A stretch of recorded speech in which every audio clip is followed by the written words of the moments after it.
What's going on, Whisper Nation? It is the Fantasy Whispers bringing you another mock draft Monday. We got a 14-team PPR mock draft with one spot left at the 1-1. We're going to be getting started here in just a second, but be sure to jump onto the Fantasy Whispers Twitter to grab the link to our sleeper room and grab that last spot. We're joined here by Travis, as always, Johnny Game Time Hicks, and very excited to announce the Snap Fantasy Football Podcast. Lando and Mac are here, and they're going to be joining with us and drafting alongside the entire time of our 14-team PPR mock draft. Let's go. Right here. What's up, fellas? What's going on? Hey. Getting the whole band together. Yeah, I'm happy to be in with you guys. I haven't really been doing too many mock drafts. I'm jacked up. It's nice to be with the Whispers. You guys are doing this journey similar to us. You guys have a great following, Whisper Nation. Welcome, and thanks for having us. That's what's kind of cool is we have like probably the most crossover of like Whisper Nation and then the Snap following between guys. We Easy, who's in here. I think Easy Daddy's in here, and just want to say really quickly, Eric's daughter, it's her 13th birthday today. So Chloe, happy birthday, Chloe. Yeah, that's awesome. Here. But just a testament to both channels that we've got these guys rocking with us across the different platforms. So, yeah, man, you guys are our brothers in arms, so to speak, in this industry. We appreciate having you guys on. That's what it is. Absolutely. All right. Oh, we just filled up. We got all of our spots, fellas. Yes. Pyro. We are all full now. So there's no reason we can't get this one started now. We've got our 14-team fully loaded with everybody from Whisper Nation. What the Snap Army? What do we call your listeners? It used to be the when we were the Saturday morning Snap, it was the SMS crew, but I think we're just going Snap crew. Ooh, I like Snap Army though. Crew. That's nice. That's nice. The Army. Snap Army, just float, man. It's all yours. So we got patent pending. I want to ask you guys. We've been talking about our to start off our mock drafts every Monday that we do. And hey, those of y'all listening, if you haven't liked and subscribed, be sure you do so you can catch the notifications coming up when we do our live mock drafts every Monday. We'd love to have you along with us. But I want to ask you, Mac and Lando, what has your strategy been in terms of the early round selections right now? Who are you taking at 1? Is it a question mark at this point? Do you have a consensus or a few guys you're picking between at the early side of the draft? I've been a proponent of running back early, as always. I went Saquon Barkley, getting some value there at the 104, I think. I kind of really haven't thought about Jonathan Taylor. Easy's going right after me with JT. I could definitely see JT bumping up to my spot in regular mock drafts. But Saquon Barkley, I think, has a great opportunity. Again, I know that the offense isn't great, but I'm still psyched on him for 2021. Yeah, that was going to be my pick. If Easy didn't take him there, I was really stoked to get JT at 1.6. In terms of the 101, I think people are going to try to get cute and take Dalvin, potentially Alvin Kamara. I'm a little bit hesitant with Kamara that high, just given we don't know what's happening with the quarterback position in New Orleans, and we saw the decline of Alvin Kamara's production when Taysom Hill was the starter. So I do think that the quarterback does relate to his fantasy value, but Christian McCaffrey's a no-brainer, and Saquon, JT, they're all up there. I think Nick Chubb could be the 101 though. He could be the number 1 running back. I was thinking about that today. When I was picking my spot, I almost went 1-1, and I was like, would I take Nick Chubb? I want to, but I don't know if Mac and Landon are going to laugh at me, so I don't know if I can do that right now. I don't have the courage. I mean, there's a case to be made like the top 7 guys off the board here to finish as the running back 1. Like, I don't think it's outlandish to say that any of them, given the right year, could do it. So it's a pretty deep top end. I love the Nick Chubb pick as the number 1 overall. I think he definitely has the talent. I think if he stays healthy last year, I think he does it. And I just think the amount of carries he gets is so steady, and how efficient he is, that they found something that really works in Cleveland.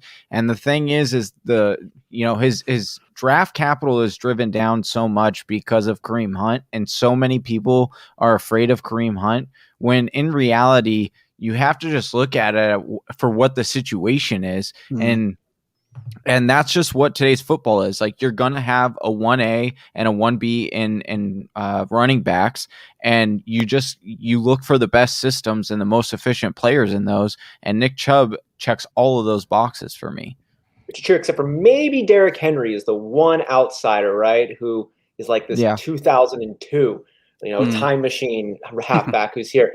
But we talked about like the 1-1 spot. Here at the 1-1 through the 1-7, I think you can kind of make a case of ordering those 7 running backs in any which way you wanted, which then would leave Ezekiel Elliott out of that first group for the first time in a long time. We really got into it last week, talking of where Ezekiel Elliott should be slotted right now.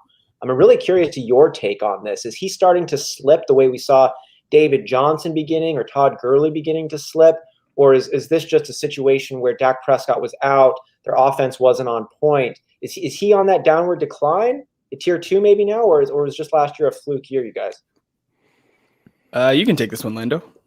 Yeah, I'm really glad you brought this up, Austin, because he's a really difficult running back to project next year. At the 110, where Johnny took him, it might be an absolute value. A great spot for Zeke Elliott. Just buy the drop, buy the dip in value on Zeke. But he's scary. He doesn't look like the same guy that he once did. He came out as a rookie and was running people over, kept those legs moving, was a dynamic player, and justified that early draft pick by the Cowboys. I am concerned with him, and I don't know if I'm going to have too much Zeke Elliott this year, because at that point I might take a Tyreek Hill or Travis Kelce, a difference maker at the position, rather than a Zeke that I'm just not really that excited about. I mean, let the record show, I'd rather have Zeke over Mixon or Aaron Jones. I do certainly think that he is in the upper part of the tier. But I actually think he's in a spot where there could be value because of the recency bias with last year. So I'm not down on Zeke. I'm not down on the Cowboys offense. I think Dak Prescott comes back and it's a totally different offense. So he might be disrespected right now. He's not. I mean, I think his ADP at 110 is pretty reasonable, but it could be a great value, no doubt. Yeah, definitely. I think those are really refreshing takes. And we saw Ezekiel Elliott there go off the board, taken by Game Time Hicks, who's making up his second selection. Yeah, I've been kind of thinking of Ezekiel Elliott as like Josh Jacobs, who's another really talented runner, but I've got some question marks both about the team, both about his health, both just kind of surrounding there. But I'm still excited to grab him, just not as early as I once was. I wanted to also get your take on some of the wide receivers who are coming out. I took DK Metcalf here. How are you factoring in DK's route tree, the quarterback dilemma that's going on in Seattle? Is DK an elite wide receiver based on what we saw in his second year, his sophomore season, or should we be pausing on that elite status until we get a little bit more clarity on who's behind center in Seattle? Well, dynasty startups right now, I mean, DK is a top 5 wide receiver, and I'm not against that. But when you talk about his ceiling, if you take Russell Wilson out of the equation, it certainly changes. And so I think that there's some dependency on the quarterback position. Like if for whatever reason Russell Wilson gets dealt and all of a sudden Jimmy Garoppolo comes in, that changes how I feel about DK Metcalf. You hate to say it, but it does matter. Absolutely. Yeah, I think the offense is a little bit untrustworthy at times, especially in the back half of last year, based on offensive line issues, based on turnover issues by Russell Wilson himself. It's laughable to me that Russell Wilson had so much to say about the offense when a lot of their decline was on turnovers that he made. I think there are some situations there where DK is, his ceiling with Russell is there. I mean, world beater ceiling, both Russell and DK, that whole offense really. But we know that, there's some volatility with that offense. We'll see they're implementing, similar to the Rams and the Niners scheme. So that'll be some run game infused stuff, but it'll be nice to see what they do to get DK in space, some screens, some jet sweeps, other things like that. The big thing in the latter end of the year was you stopped you didn't see Russell Wilson pushing the ball downfield as much as he did in the first, half of the year, right? Like him and Tyler Lockett were, huge game week after week. It flip-flopped back and forth, but one of them had, a couple 100-yard and multiple touchdown games. And you just didn't see that the second half of the year. The offense went from very aggressive to pretty passive. And I think the absence of Chris Carson for that stretch certainly didn't help either. So Russell Wilson has to be attributed, but I also think he has to be credited for a lot of DK's success with the aggressiveness of the offense. But DK Metcalf certainly didn't win you any leagues down the stretch. There's this really interesting conversation that's coming out this year more than I've seen it in any other season, and that's where franchises who have been married to a specific player, usually a quarterback, are all of a sudden just reassessing their relationship with this individual and making some decisions that I think are catching some of us off guard. Whether it's Matt Stafford and the Lions have legitimately mutually decided to go different ways, or J.J. Watt decides he's no longer involved and they just cut him and he's signed by the Cardinals. We have Russell Wilson, who was an MVP candidate, leading the way like nearly halfway through the season last year, who then all of a sudden is like, chopped liver on the side of this. Jared Goff, who had gotten a fat contract, first overall pick, is then just shipped over to Detroit. The Taysom Hill and the Jameis Winston back and forth after Drew Brees. It's just I'm seeing this like it almost was like we used to look at quarterbacks the way that we would evaluate a playing card, and it's like you're graded at this level, and then all of a sudden we're just swapping out the values because 3 games happened and we changed our minds. Am I crazy in that, or are we really like switching values on guys like pretty arbitrarily and quickly? They're finally starting to play fantasy football, and it's great. This is exactly what we've always wanted. Bunch of Madden heads. Yeah. Finally running franchises. It's really interesting. There's a massive shift in value, Austin, and this is going to be one of the best off seasons we've seen in a long time. Who's going to fold first with the Deshaun Watson saga, and what kind of value can they get for these players? There's some really good quarterbacks coming up in this 2021 class. And maybe they're just like us in Dynasty, overpaying for these exciting rookies, drafting Najee Harris above a Miles Sanders and Stephon Diggs. Like, that's wild because of his opportunity and talent. And I don't know, in this class, I'm concerned that there aren't any cornerstone running backs like we've seen in a while. Yeah. There's some really good wide receivers. We love Jamar Chase on our podcast. But Najee Harris and Travis Etienne and Javonte Williams are going to be very feasible, and they could be good for your fantasy teams in Dynasty, but they're not going to be a Jonathan Taylor, a Saquon Barkley, a Nick Chubb, one of those players you actually like cornerstone, you build your teams around the foundation of these players. I don't know if we have that this year for running backs. Don't get me wrong. I like them. I think they're going to be great. They're rookies. I think if they get a second contract, that's going to be awesome, but I'm really banking on a 1-year contract for these guys to be productive on your teams.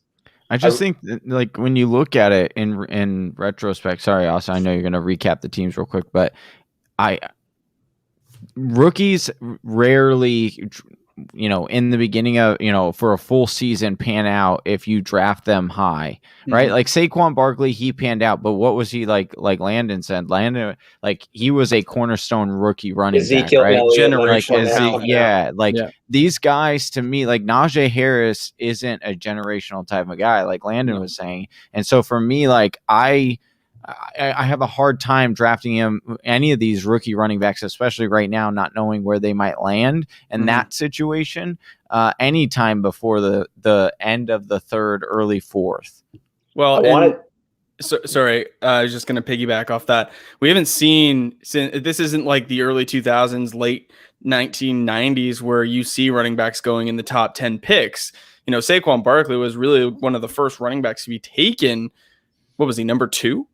Him and Zeke were right up there, yeah. Yeah, and there's a case to be made that Saquon Barkley is a generational talent for his breakout age. And, when you're drafted that high, you are expected to get a workload. But look how good this last running back class was. And how long did it take for these guys to get established workloads from a fantasy perspective? Half a season, how long did it take Jonathan Taylor to really take hold of that backfield? It took a long time. And so I think that's one thing to keep in the back of your mind too. I was tempted to go Travis Etienne there instead of, going Allen Robinson. But in the back of my mind, I'm going, yeah, that's great for depth, but he's not going to be a relevant piece for me if he does pan out until probably week 10, week 11, week 12. So that's a long piece to carry for, in my third round pick. So that's why I passed on him there.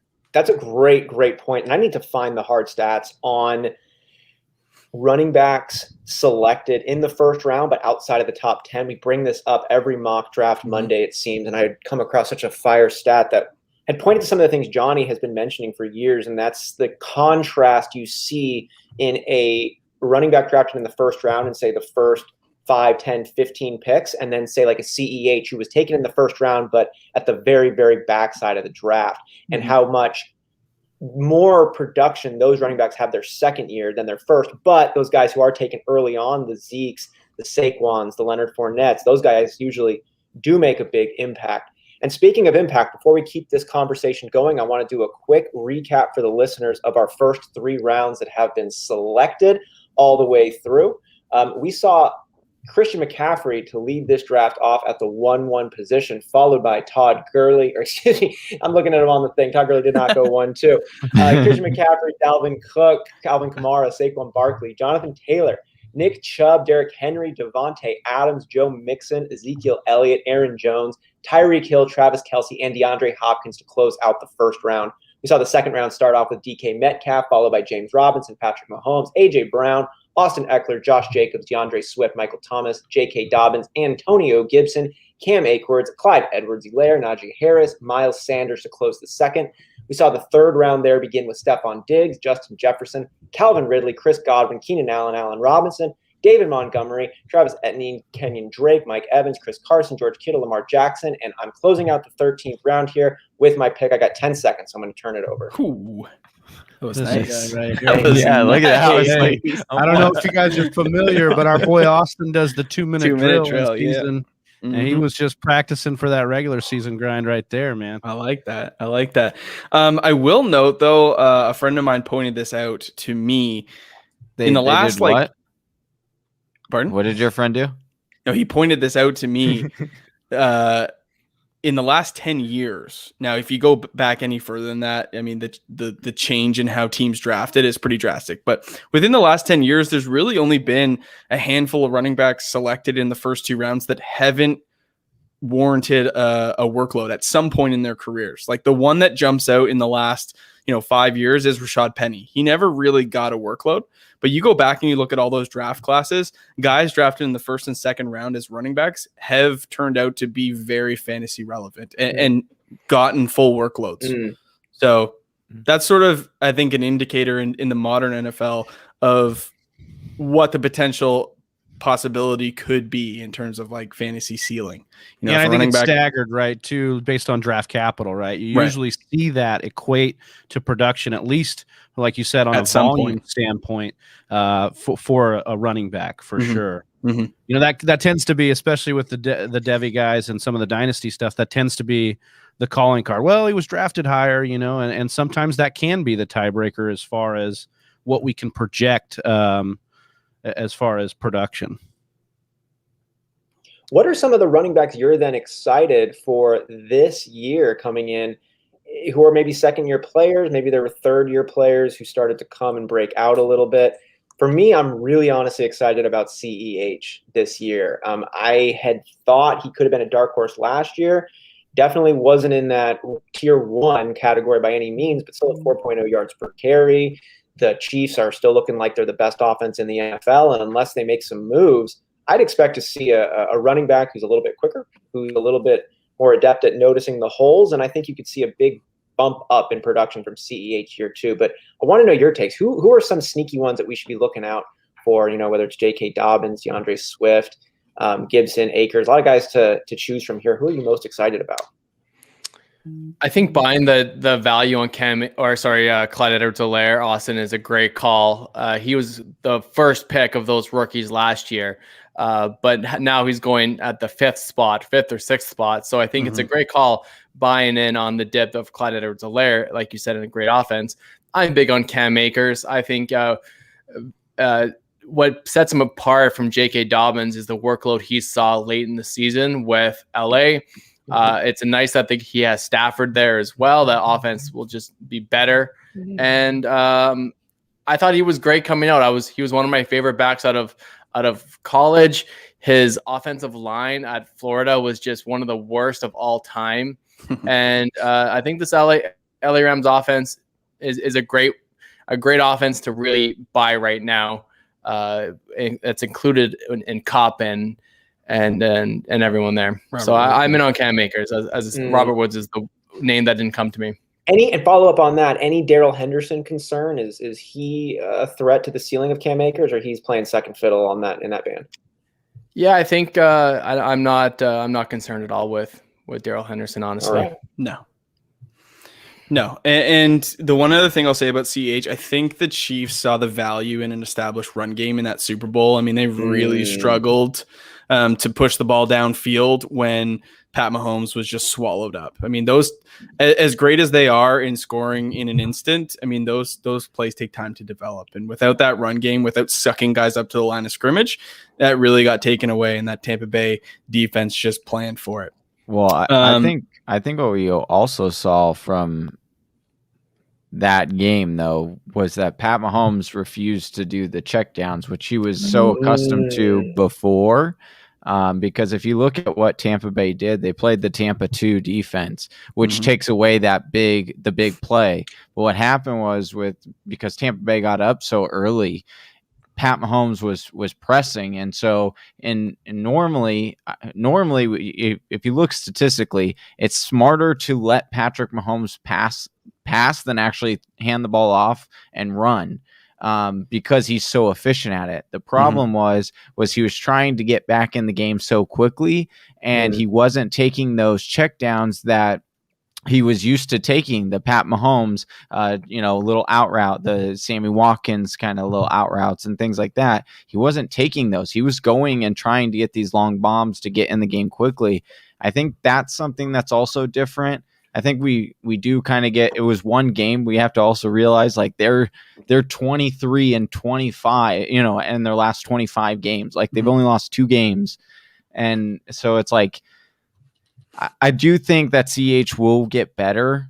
And they do realize that they do need to run the game and not be so one-dimensional. But I am concerned. Because Pat Mahomes is so efficient at throwing the ball that it doesn't mathematically make sense to hand the ball off to a running back.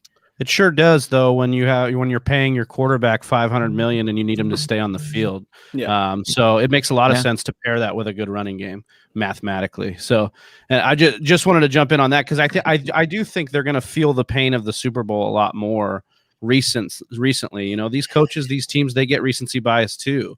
Yeah, it's not just the fantasy football players. They definitely want to try and make up for some losses and stuff. So.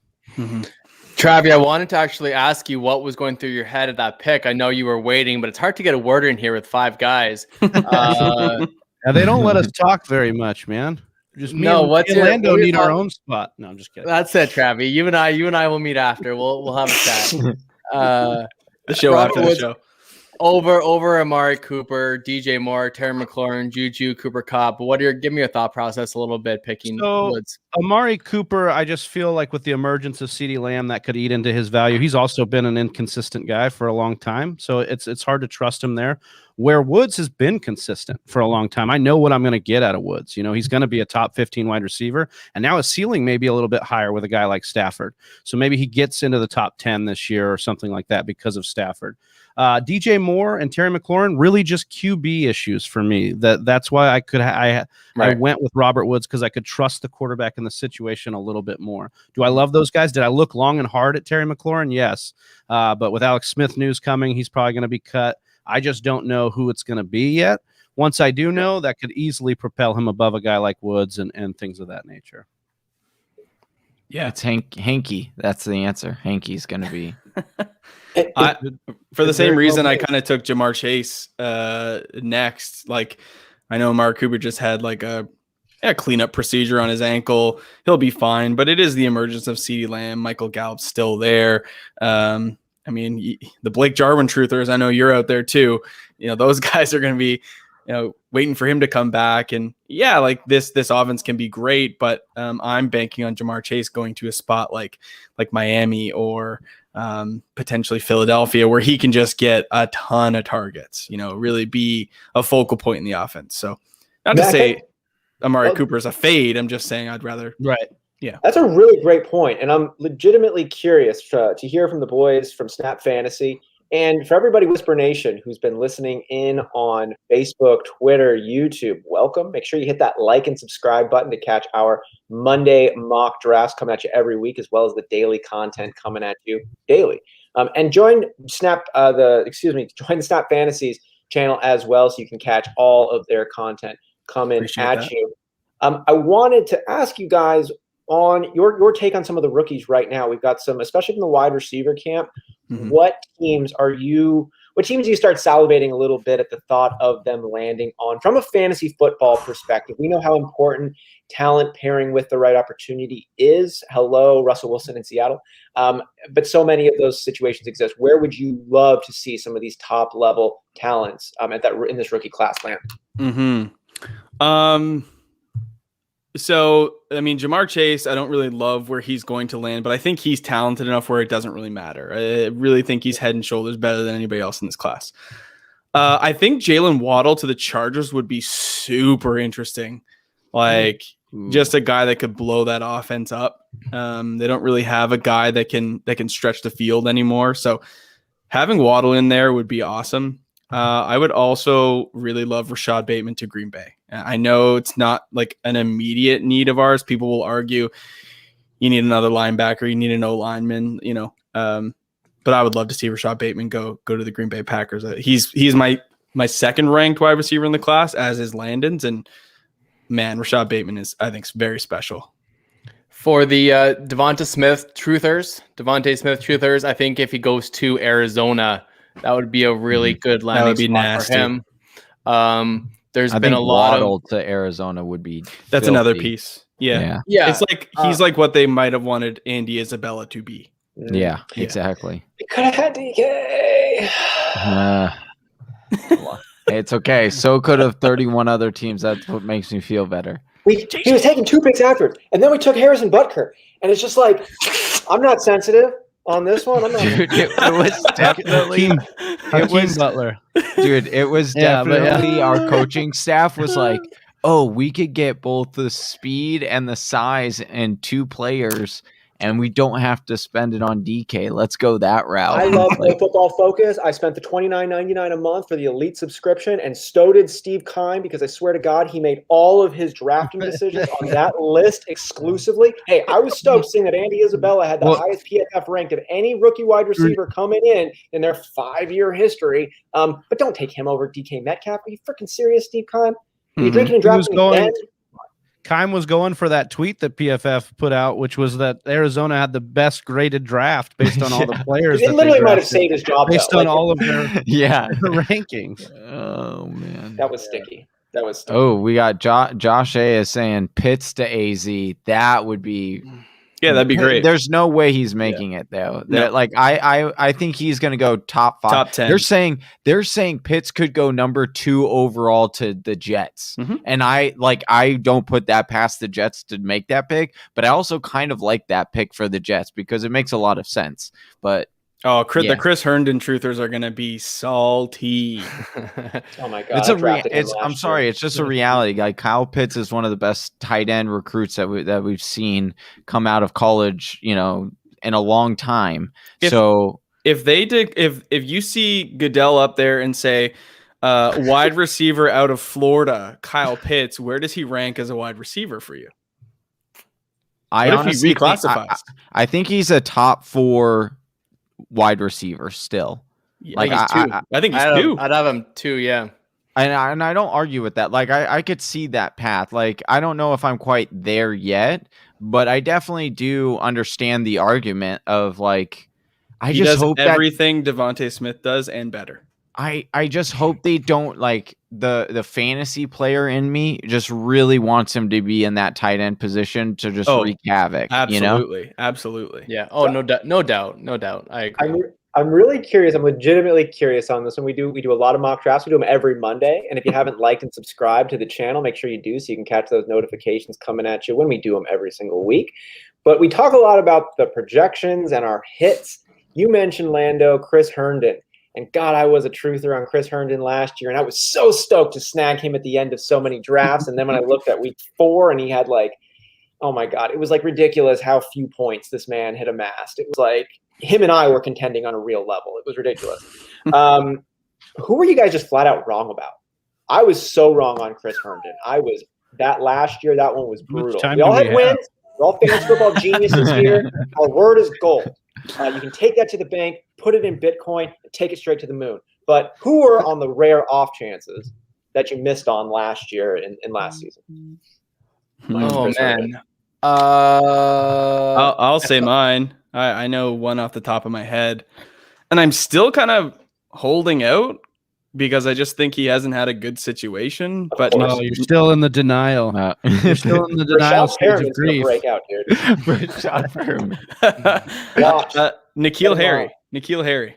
Me too. I was there too. He's my guy. Yeah, that was. Yeah, first wide receiver off the board. Yeah, first round talent. Didn't have the trust in Brady, then had like the Newton Stidham thing going on, and like who knows what happens this year. But he just really hasn't had a fair shake, I don't think. And like he's super young and he'll be fine, but I'm still holding out. I think he'll be all right. But I called the kind of the breakout with Cam Newton, and it just was not there. I had a lot of N'Keal Harry stuff too.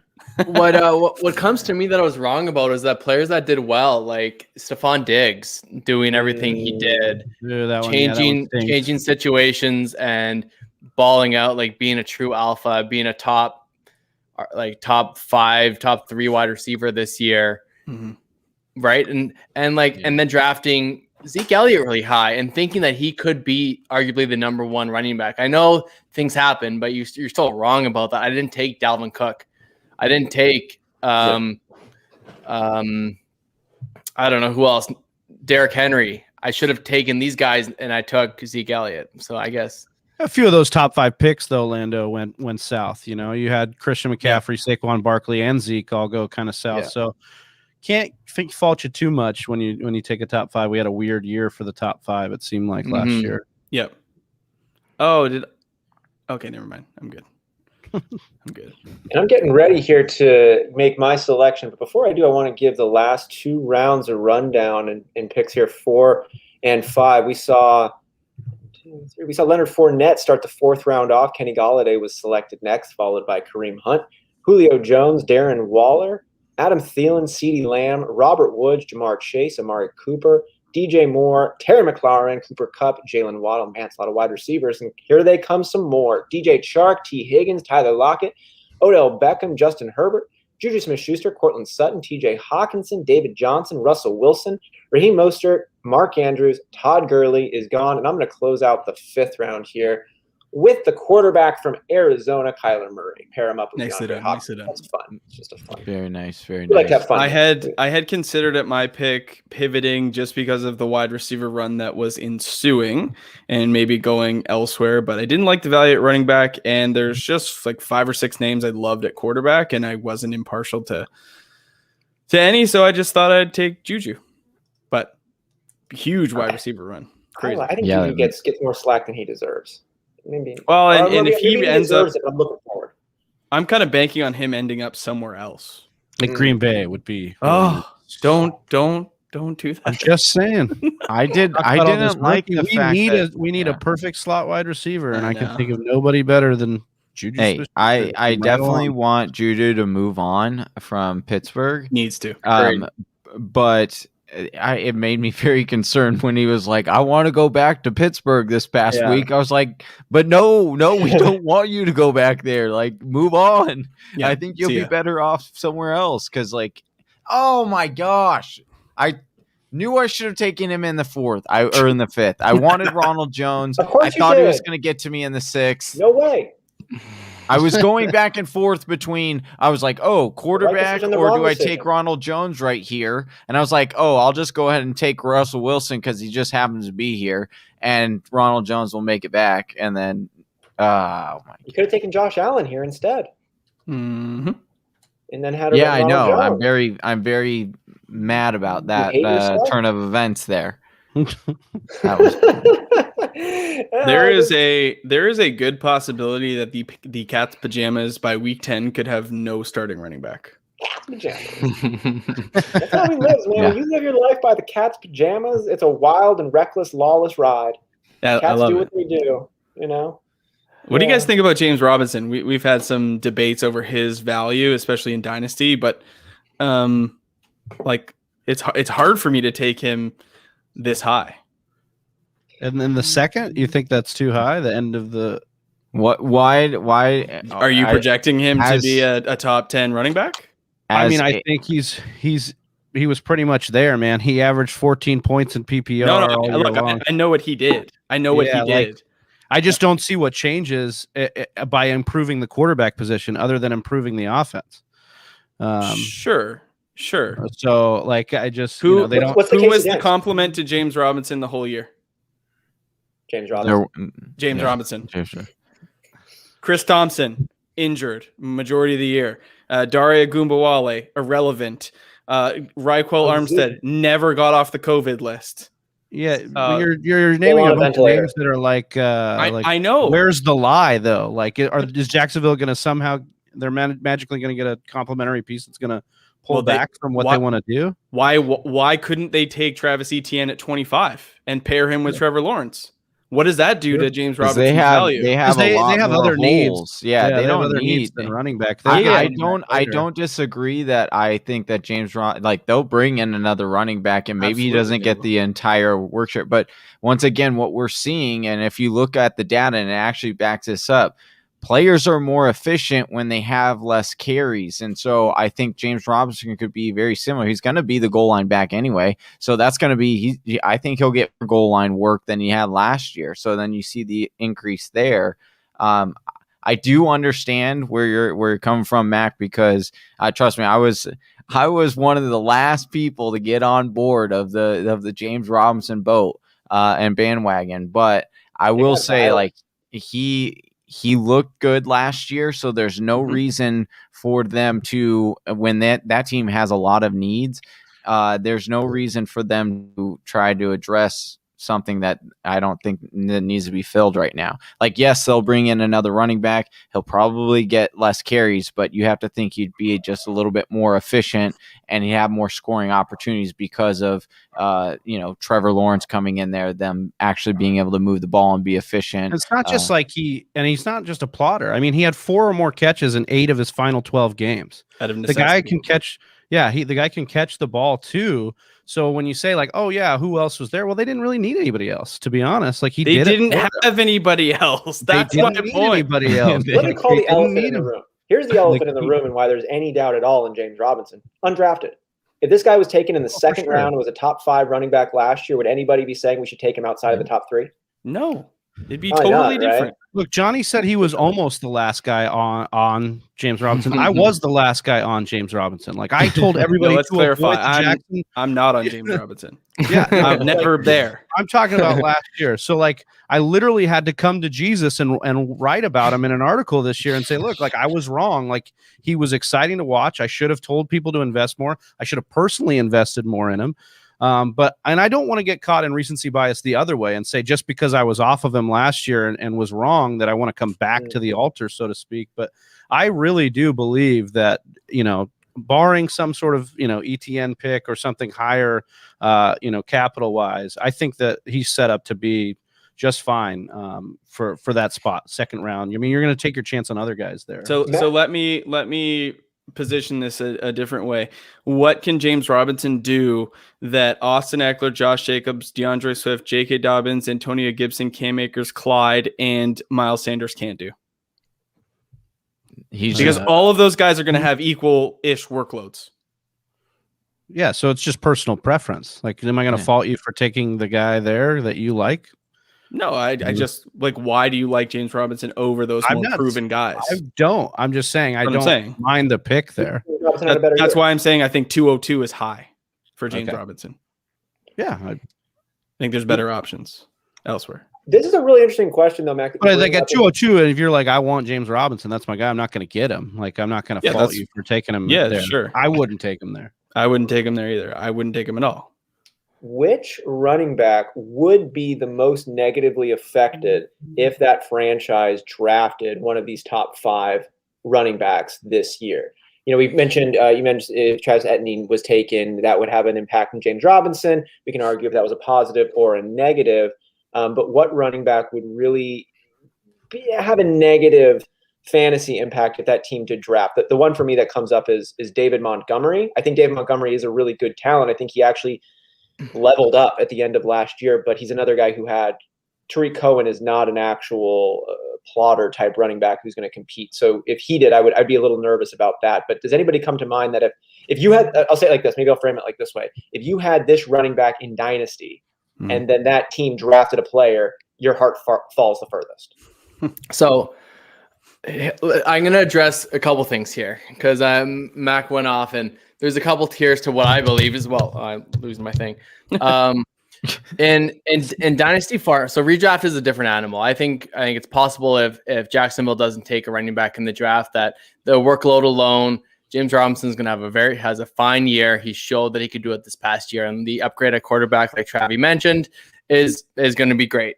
As for Dynasty formats, and like Austin's mentioning, if someone drafts a player, and like the Jacksonville Jaguars have zero money, zero input. They have nothing owed to James Robinson. They didn't spend a high draft pick. And if they want to, they could basically make him useless. There's very little loyalty to running backs. It could change in an instant. And answering Austin's question, that the Kenyon Drake, Chris Carson, James Connors of the world, Myles Gaskins of the world, all those guys are all players I do not want in dynasty football because they will be overtaken by a rookie drafted in the top 3 rounds. Like it's getting later. Yeah. Like running backs are going later and later in the real football world. Even top 4 rounds, if they take a running back, those guys' jobs are in jeopardy. So that's why. And another thing that I've talked about before, James Robinson, his name value, the Travis and Johnny's of the world were not touting James Robinson until very late. So once James Robinson starts in a slump, and he's going to because every running back does, every wide receiver does, he gets in a slump, doesn't score, doesn't get the opportunities. Trevor Lawrence just airs it out. Then his value plummets too because people don't value him as much as they value a Clyde Edwards, a Cam Akers, the fantasy analysts were touting all season long. So James Robinson now looks like a guy like, I didn't really want him in the first place, but he got a ton of value. He feels like a Jordan Howard to me. Remember how fast Jordan Howard fell off a cliff? Yeah, you do, Travis. Except for Jordan Howard is not good at football. James Robinson's actually good at football. Go back to his season with the Bears, though. He was good. Breakout season. But there was a like he still never caught the ball, guys. Yeah, like he still is not a pass catcher. Okay, right. Once again, 4 catches in 8 of 12 games. Like he can catch the football. He had 60 targets on the season last year. He had nobody else in the backfield readily available. Hold on. Not at all. Tell you this. Okay, he had. Hold on. I guess this was a team that wanted to lose to get the first pick. Correct, and I'm not. The game plan was not to win, right? But when you look at it, he had 60 targets. He had 49 receptions on 60 targets. He only had 3 drops. So you're telling me that you're going to bring in a rookie that's going to that they would presumably have to spend a high draft capital on, which they have a ton of needs, and it doesn't seem like James Robinson would be a need. And he was efficient. His numbers prove that. Whether you want to say it was because he was force fed or not, his numbers prove that he was able to keep up with that workload. So, and am I saying he had 300 total touches last year? Do I think he gets 300 total touches? No, but he had 10 total touchdowns last year. Do I think he could match that or possibly go over because he's going to have more scoring opportunities and they're not going to be able to stack the box? Let me check. Let's see how many times he had average of 6.7 defenders in the box. He had 17.1% stack front. That's really low. Yeah, that is pretty low, but do you think helps his efficiency that's not going to go down with Trevor Lawrence. Trevor Lawrence is only going to help things. Like that should only stay the same if not get better. Why did they do that? That's a really that does strike me as low. Why would teams? Well, one reason beat Jacksonville. One reason Jacksonville was up or was losing in a lot of games. So teams generally when they're not going to run as much, they won't stack the box because they're like, go ahead and run. We don't need you. Like if you're run, essentially saying that he just had free fantasy production. No, I'm not saying that. You can still based on what you just said, though, you're saying that you can only stop a guy if you have a loaded 8 front box. That's not true. You can stop a run if you have 6 and a 6-man box, 6 men in the box and running, and you can still get stopped. Yeah, I think the argument here is like, are they gonna run? Are they gonna try to stop the run more when Trevor Lawrence is against them, or like? I mean, they're definitely. Trevor Lawrence is an upgrade for the offense. Here's the other thing that we're not taking into account, and it's a small factor, but I still think it's a notable factor, is that there is a massive difference between how a defense defends a mobile quarterback versus a stationary quarterback. And Trevor Lawrence is very mobile. And we've seen Minshew's not. He's the most mobile, one of the most mobile quarterbacks. Come on, Minshew did have record-breaking. Yeah. Hey, no, look at right Minshew's stats, bro. Minshew's rushing ability was up there for sure. Okay. How many games did Minshew even play? Agree to disagree, fellas. I will Pro Football Focus that right now. He was actually one of the most. Even if Minshew was though, it's almost like empty mobility, right? Because it's like, okay, go run around, bro. You're not winning games. You're not going to do anything. We're actually going to need to impact. Look, if y'all want to take the James Robinson top 10 running back and take it to the house, all the power to you. It's not what I'm going to shout from my rooftop. The question, when we brought this question, I want to know what your guys' take, because I hear, this is actually a great question here. J.K. Dobbins or James Robinson? And is this from Jay Blizzy? Is this from the Whisper Nation champ? Yeah. Coming into Whisper Nation champ. What's up, Jay Blizzy? Good to have you as always. J.K. Dobbins, who's J.K. Dobbins looks great, but John Harbaugh likes to run a lot of running backs. He always does. It seems like that trend isn't continuing. Or James Robinson right now. Who would you take, Mac? Who would you take, Lando? I would take Dobbins. This year in a redraft? Yep. Mark Ingram gone, number 1 rushing team in the league. I will take J.K. Dobbins. I think it's tougher. It's closer for me. I do believe in the talent of Dobbins a lot more. The volume that Dobbins was getting, the lack of volume Dobbins was getting is a little bit concerning to me. If you put me on the spot, I would probably. It's closer than it is for Mac, no doubt. I believe in, if nothing. Come on, Lando, you can do it. Just say it. You take James Robinson, dude. You take him. We know you would. Mac's not going to cut your pay or anything. Just tell him you're going to take him, dude. Be your own man, Lando. Don't matter to me. If I was drafting right now for the league, Dobbins is draft proof. Now, if we draft in a normal and right before the league, and it turns out like if things work out well for James Robinson, it's probably James Robinson for me. But right now, Dobbins is draft proof. They're not like there's no way he loses opportunities where there's a possibility that James Robinson does. I think these are great takes. And I'm really curious, actually, of who we would begin fading or who we have questions with. And I want to take advantage of this expanded panel that we have right now and kind of go through these round by round. We're working to the end of the 7th round here. In the first round, we talked about Ezekiel Elliott, who was taken, and we were talking about maybe fading him, but there's a little bit of opportunity that lies in there. I don't want to belabor these points too much, but I am really curious. I think it's a useful piece of commentary, and it's a little bit more than fun. It actually helps us get prepared for the fantasy season. Round by round, which guys are you kind of fading on this? And knowing full well that you could be wrong, but right now you're taking a pause. So Matt came out in real strong opposition there to James Robinson going at 2-2. For me personally, my biggest fade at that in the second round is Josh Jacobs. I'm still not having a problem having him, but he dropped below 4 yards per carry. He's, to me, if John Gruden and the Raiders drafted a running back, I'm really nervous because if Josh Jacobs is not getting volume on volume, I'm just not stoked about him the way that I once was. But that's just my take. I kind of want to know wide receiver, quarterback, running back. We're just seeing a lot of data here on our draft. Thanks for Whisper Nation for jumping in here. Like and subscribe if you haven't already. But who you're fading out or you're concerned about right now on this one? Kind of Johnny, what do you think? I'm sorry, I was Somebody was listening. Something, so. Anybody? No, I was clicking on. I was trying to run some stuff, so I wasn't paying attention. I was also looking up Gardner Minshew's rushing yards, which by the way, through 25 games, actually it's through 25 games, he has 497 rushing yards. So that's a lot more than a lot of quarterbacks that have played twice as many games that he has. It's not that impressive compared to the more elite rushing quarterbacks.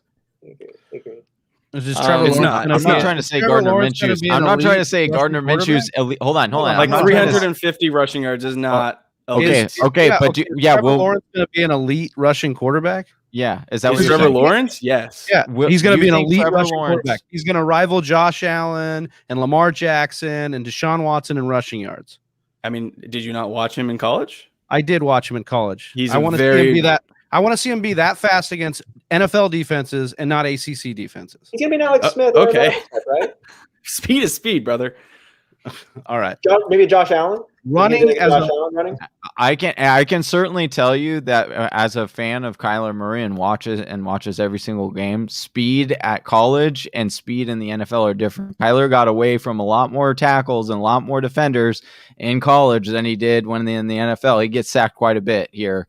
I'm just saying that I'm not saying Gardner Minshew's a world beater, but I'm also saying that he had a lot more rushing yards better than you thought. I think that his rushing ability is probably pretty similar to what you're going to see Trevor Lawrence. He'll probably average about 20 yards per game. That's what Gardner Minshew averaged per game was 20 yards. Do you think Trevor Lawrence will average more than 20 yards per game rushing? Absolutely. Okay, that'll be interesting. Absolutely. I don't know if that happens. Okay. You guys like Zach Moss coming into this year? Is he going to take the job over Singletary? No. Dude, Mac got a huge steal trade where he traded away. I saw that trade. What? That you posted. Mac, you traded away Zach Moss. Oh, yeah. I traded away Zach Moss in the 104 for Aaron Jones and Kenny G. Steal. Absolute steal. In a dynasty league, yeah. Well, I shifted my. Wait, say that one more time. I'm sorry. I traded away Zach Moss and the 104 for Kenny Golladay and Aaron Jones. Oh, okay. Where do you hope? Do you think Aaron Jones stays in Green Bay, or where do you want to see him go? I don't know. I don't think it. From a money standpoint, I don't think it's really worth the capital. Yeah. Like I'm okay moving on with AJ Dillon, and like if we could bring back Jamal Williams, that'd be great too. It's a good question. Yeah, I think he might land with like Miami or something like that. Yeah, they could be the one team that could pay him, but I do think he's going to get a sizable contract, and I'm not really a big fan of paying a 26-year-old running back for a longer term deal. So I'm okay to pass on him, but I think wherever he does go, he does command a workload. I agree 100%. I took AJ Dillon when you turned me off of Zach Moss. A quick comment. I don't think Zach Moss is very good. I think Buffalo, I wouldn't be surprised to see them make a move at Najee Harris. But between Singletary and Zach Moss, it has not been great. I mean, Josh Allen's the leading rusher in that backfield. So yeah. So what's funny is this is bringing me back to our debate we had on your 24-hour marathon, where we were talking about the Buffalo backfield. And although we love heated debates, and I hope the Whisper Nation also likes these heated debates, because this is the passion we have for fantasy football. And I remember coming out of there being like, all right, you guys both are arguing on either side. I don't even remember which side you guys were arguing on. And I'm like, I just don't want a Buffalo back. That's period. And that ended up being the better case in the end, because neither guy could get a stranglehold. Looks like Josh Allen is the running back in that offense, and it's one to avoid. And I wouldn't be super excited if Etienne or Najee land in Buffalo. It's not a great one because Josh Allen's taken all the touchdowns. There's definitely that was the exact take that Evan Silva had for sure when we asked him the same thing, and it was like, I want to get avoided. I believed in what I saw on tape and the talent out of Zach Moss out of college. I really liked Zach Moss coming into last year. I think he's going to be worth a late round dart throw unless they bring somebody in. He's going to be worth the dart throw because I do think they were also one of the worst rushing teams. And that's not just because both backs suck. That's also because they chose to run the ball less. They chose to air it out. And I think, when teams swing that pendulum over to that side, they tend to come back the next year to run the ball a little bit more. And so I would actually be interested in somebody in the backfield. And if nothing changes, if we're drafting as of right now, I like Zach Moss to project to be more of a all well-rounded back than Devin Singletary. I don't think that Singletary has won the job. I do still think it's very much so up in the air. And like Buffalo's scheme was dependent on a graduation of Josh Allen's throwing ability. I mean, he increased his completion percentage by almost 20%. Yeah. What a it's fantastic. And you bring in huge. You bring in an alpha wide receiver like Stephon Diggs, who has a career year. Yeah, that certainly helps. Gabriel Davis, him and his little breakout too is great. Like that whole offense as a passing, it was just fantastic. So I don't disagree that there probably isn't a little bit of a shift back towards the ground because Buffalo has historically been a running offense, and that's might try to get back to it. Team, man, you're gonna want to need to run the ball for sure. Yeah, but again,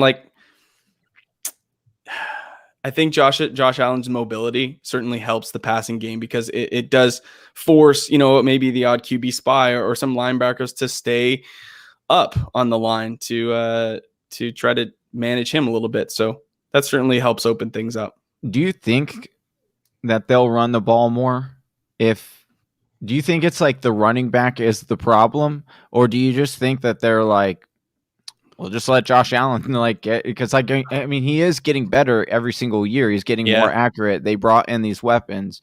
And so to me, I'm really wondering if it's, hey, are these running backs necessarily I wonder if I'd like to be a fly on the wall really and be like, what do these guys actually think of these running backs? Because we all talk, obviously on these fantasy shows, we all like who we like in the backfield, whether it be for one reason or another.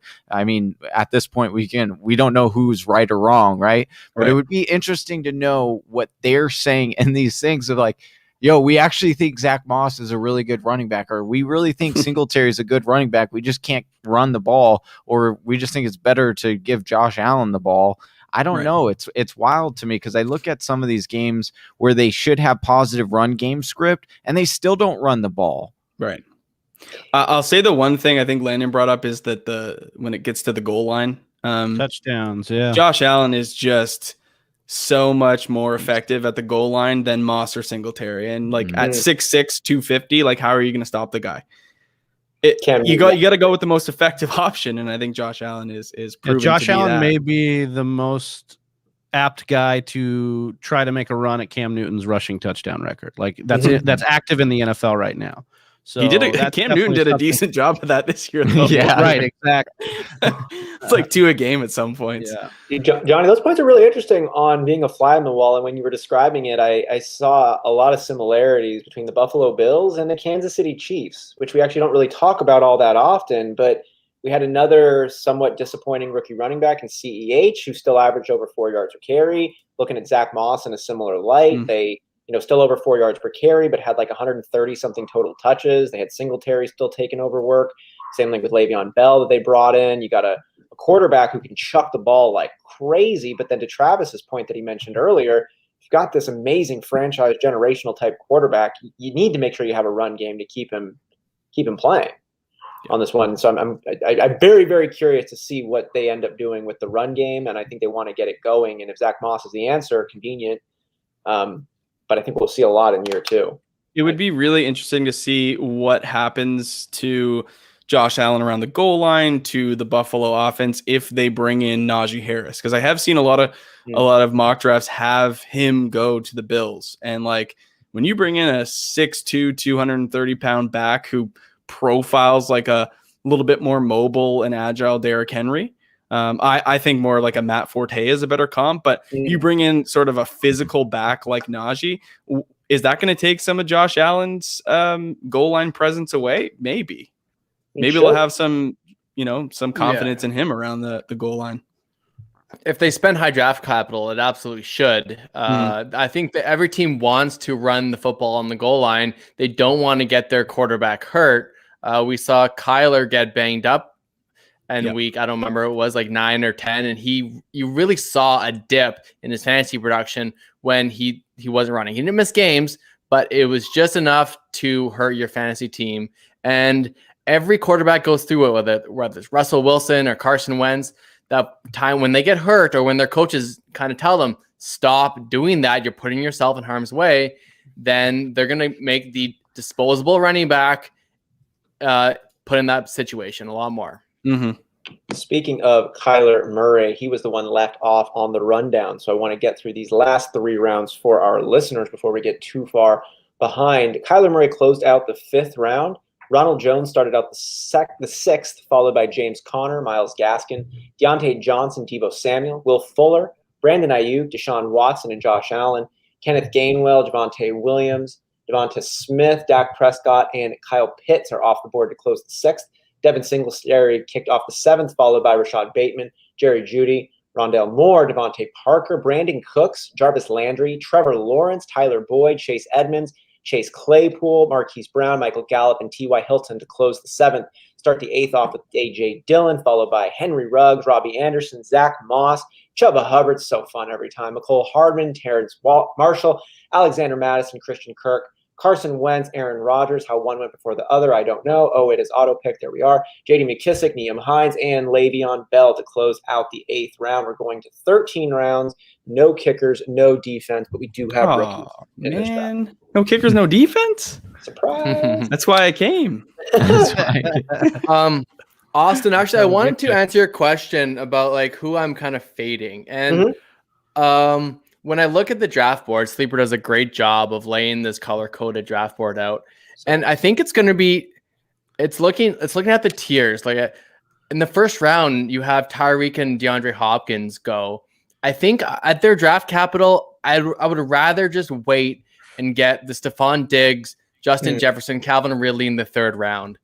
I don't know when Travis Kelce is going to fall off a cliff, and he's the best by far tight end that we've seen in a long time since Gronk.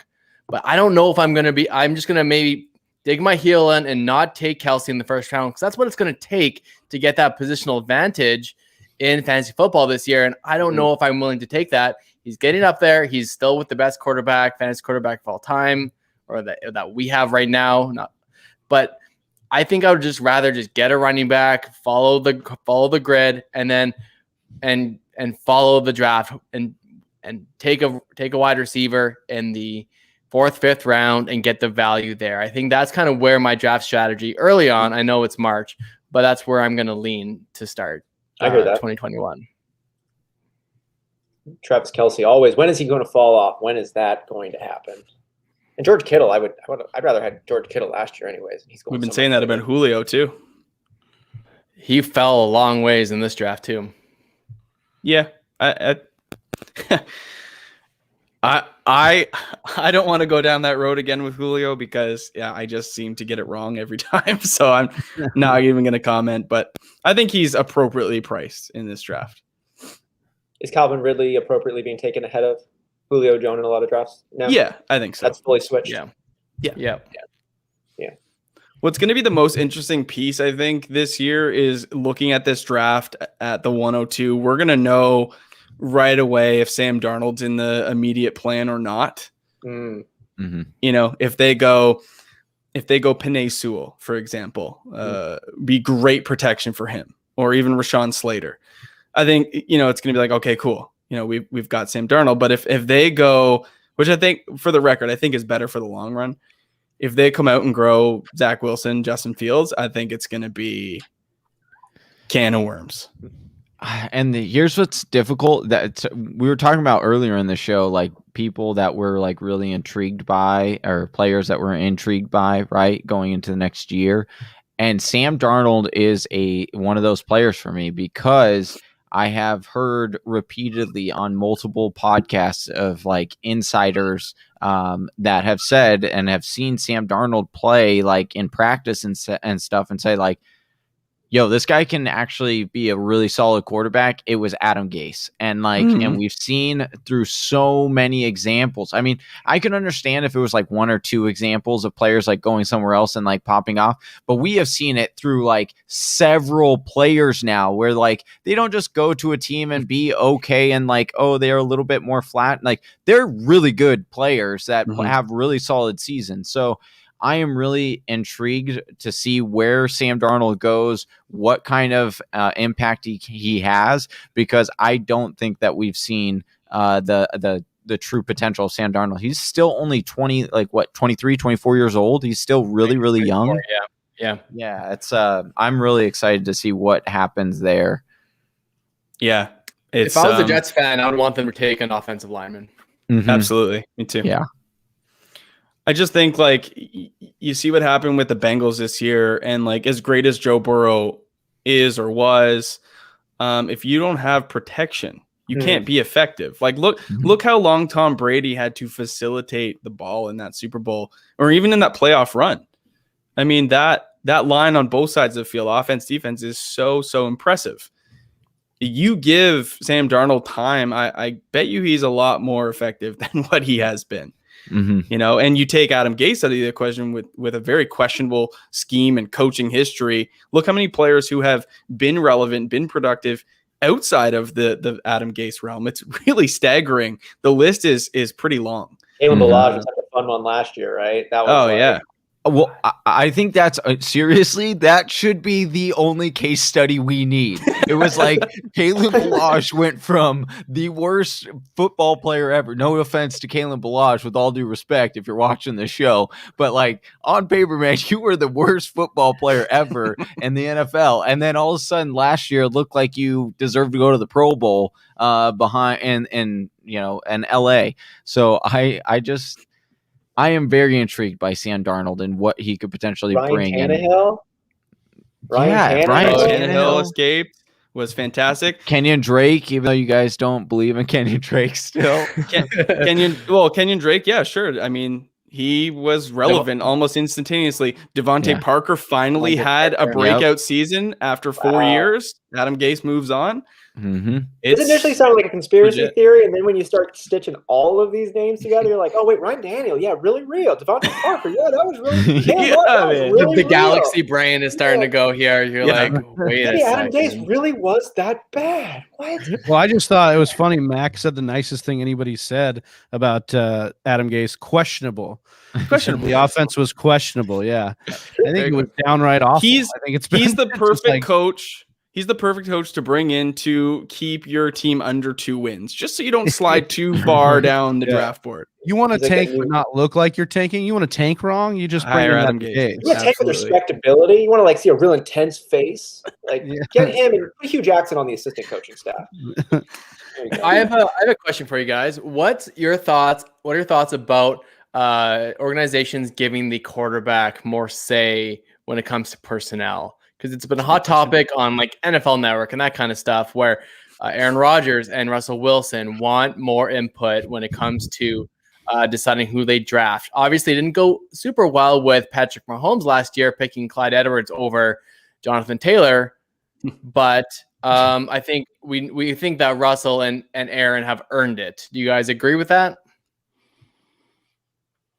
This might you might want to see their Wonderlic scores first. Like I just like, for me, some guys I question a lot of their, their football IQ, and I'm not saying they're not capable of understanding the guys that they need next to them playing, but some guys, I mean, I think you need to have a finger on the pulse of what your quarterback wants and what they, so that you need to manage them correctly so they're not in the media blasting you all over the place. But I think at the end of the day, it's hard to give them that much leverage, because when you start giving the quarterbacks leverage, then everybody's going to want to say something, and your entire locker room is then a free for all to just say, our GM sucks, we didn't draft the right guys.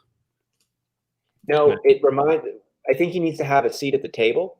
The quarterback does, but it's not the head seat at the table. But I think it's an absolutely advantageous thing to give them a seat at the table, just in terms of like, hey, let's hear what everybody here who's invested has to say. Right.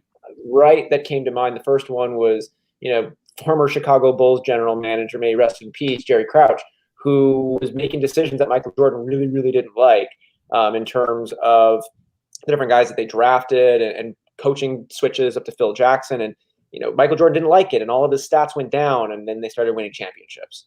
So you definitely want to bring them in. And I think the biggest point is to make sure they feel a part of the process. Don't try to pull a fast one. Don't try to have this like alpha, macho, toxic, do what I tell you kind of thing. Like, you're all working together. Everybody here wants to win a game. Like, treat everybody with openness and honesty, and hear what they have to say, because they probably know something you don't. And I think know when to listen and not. In the case of Aaron Rodgers, I think, we can let the media kind of stir that story up, but it worked for the Packers because they did it how you do it. When you don't need a quarterback, you draft a quarterback. And then they just said, look, Aaron's our guy. That's how we're going to do it. And if you guys don't like it, we know what we're doing inside the building. Then you look at the Texans, listen to Deshaun Watson. He wanted certain guys interviewed. Interview those guys. Doesn't mean he didn't say hire them. He said interview them. I mean, how do you not even interview the guys? So I just think that, and I mean, there's probably guys that you could hire off Craigslist that would give just as good of advice as what they had been getting. Well, they interviewed Josh McCown with no head coaching experience. Just was a dude. He head coaches 12 children, dude. That he's got plenty of experience, man. But declined to interview Eric Bieniemy. You're right, exactly. That was very frustrating. There's some questionable things going on in Houston. Once again, Mac PC, dude. I love it. No, I think there's Russell Wilson's a tough one for me to gauge. I don't know how much of the story is true that he stormed out of the office and all that, but I also know that this guy made a lot of mistakes down the stretch last year too.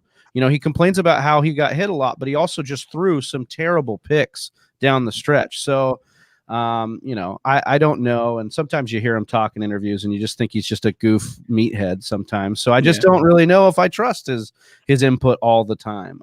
So there's just like some weird, I think, case by case. I do think, I think ultimately it is case by case, but at the same time, like, Russell Wilson has been there for so long. He's an MVP. He's like, I feel like he's earned that. Like, I don't think a quarterback who's maybe a young quarterback, who, I mean, obviously Deshaun Watson has won enough for Houston to warrant, I think, his say, right? But like, in Russell Wilson's case, like, let's be honest, he was just he's a very passionate guy. He wants to win. And he thinks he's the best. A lot of us were touting him as the best, saying let Russ cook. He can do all of this stuff. And when you're getting that from so many sides, and then your coach is the one that's like, I don't know, Russ, like, let's do this direction. It's easy to see why Russ got so upset, and maybe it was like, like, let me do this. I can do this. I can.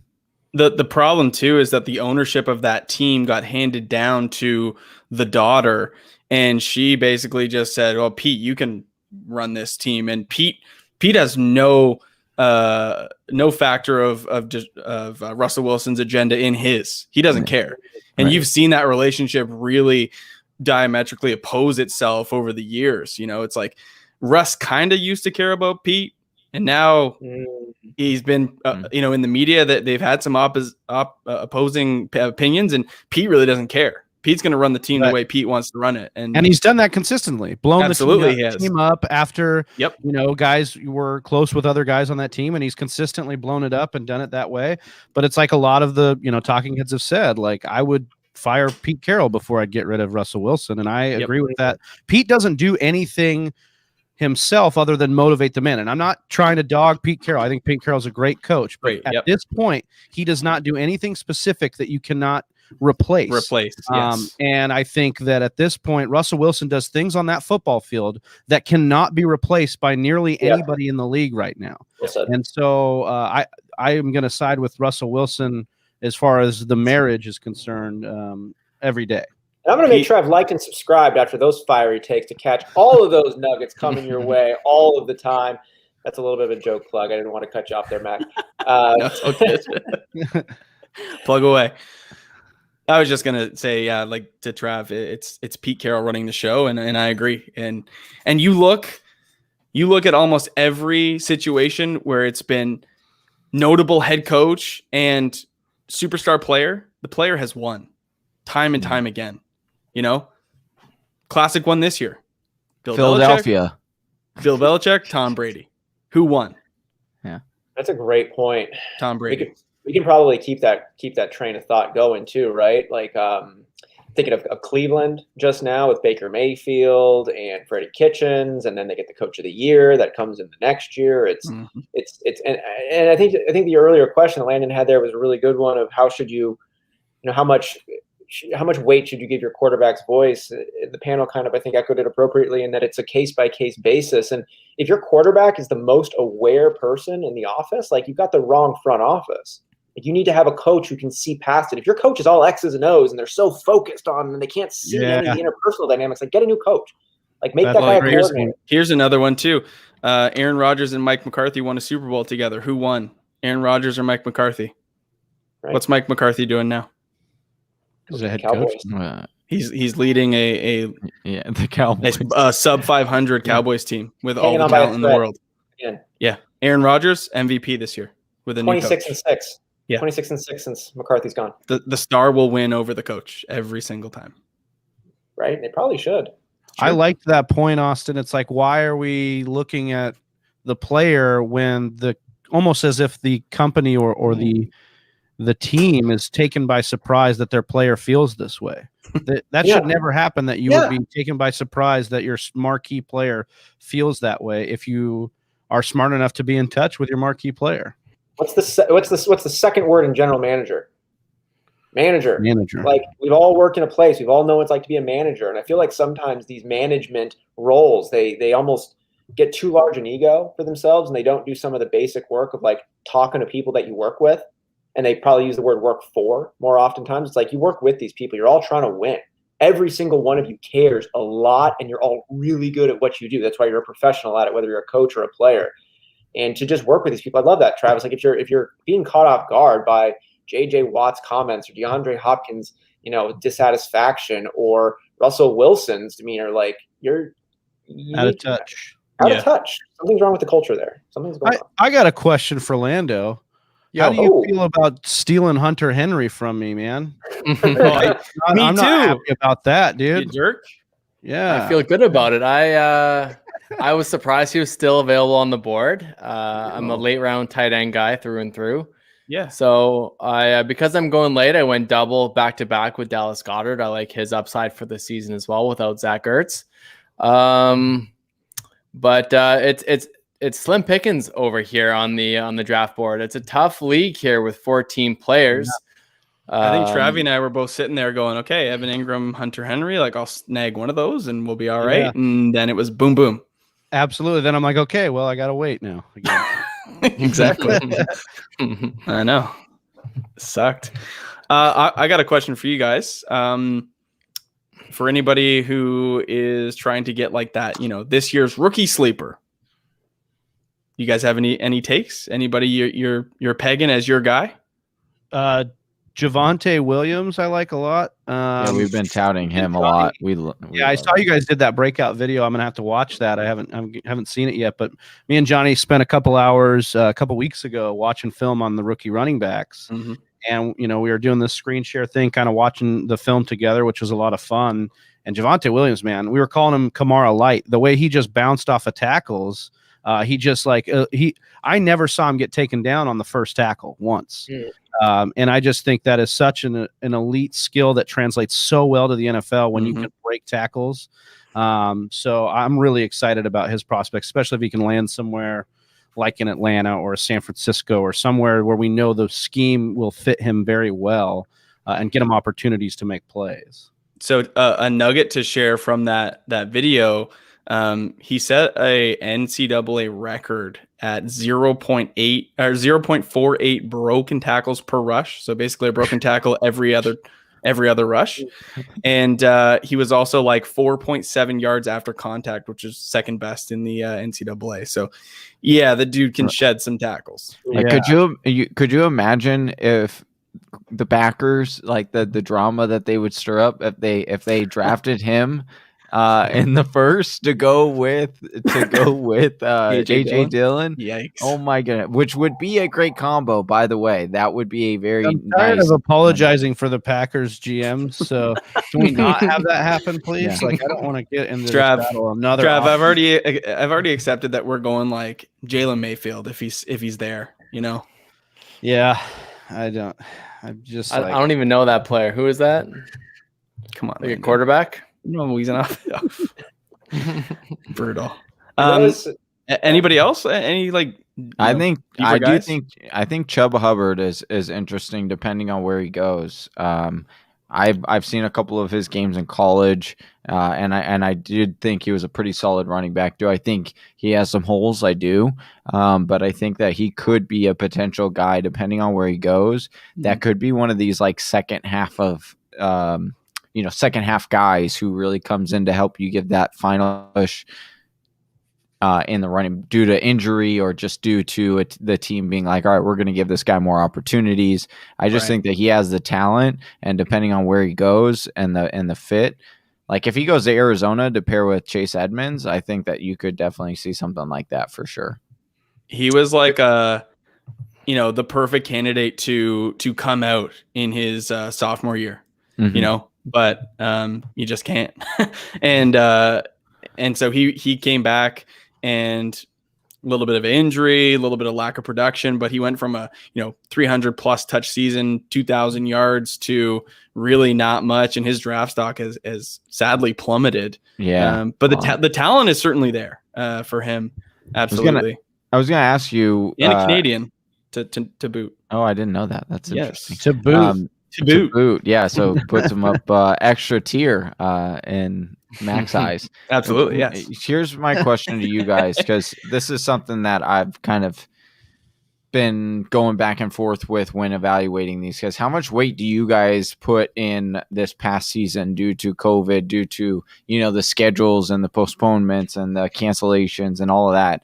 How much weight do you put into the numbers that you got from the players this year, good and bad, right?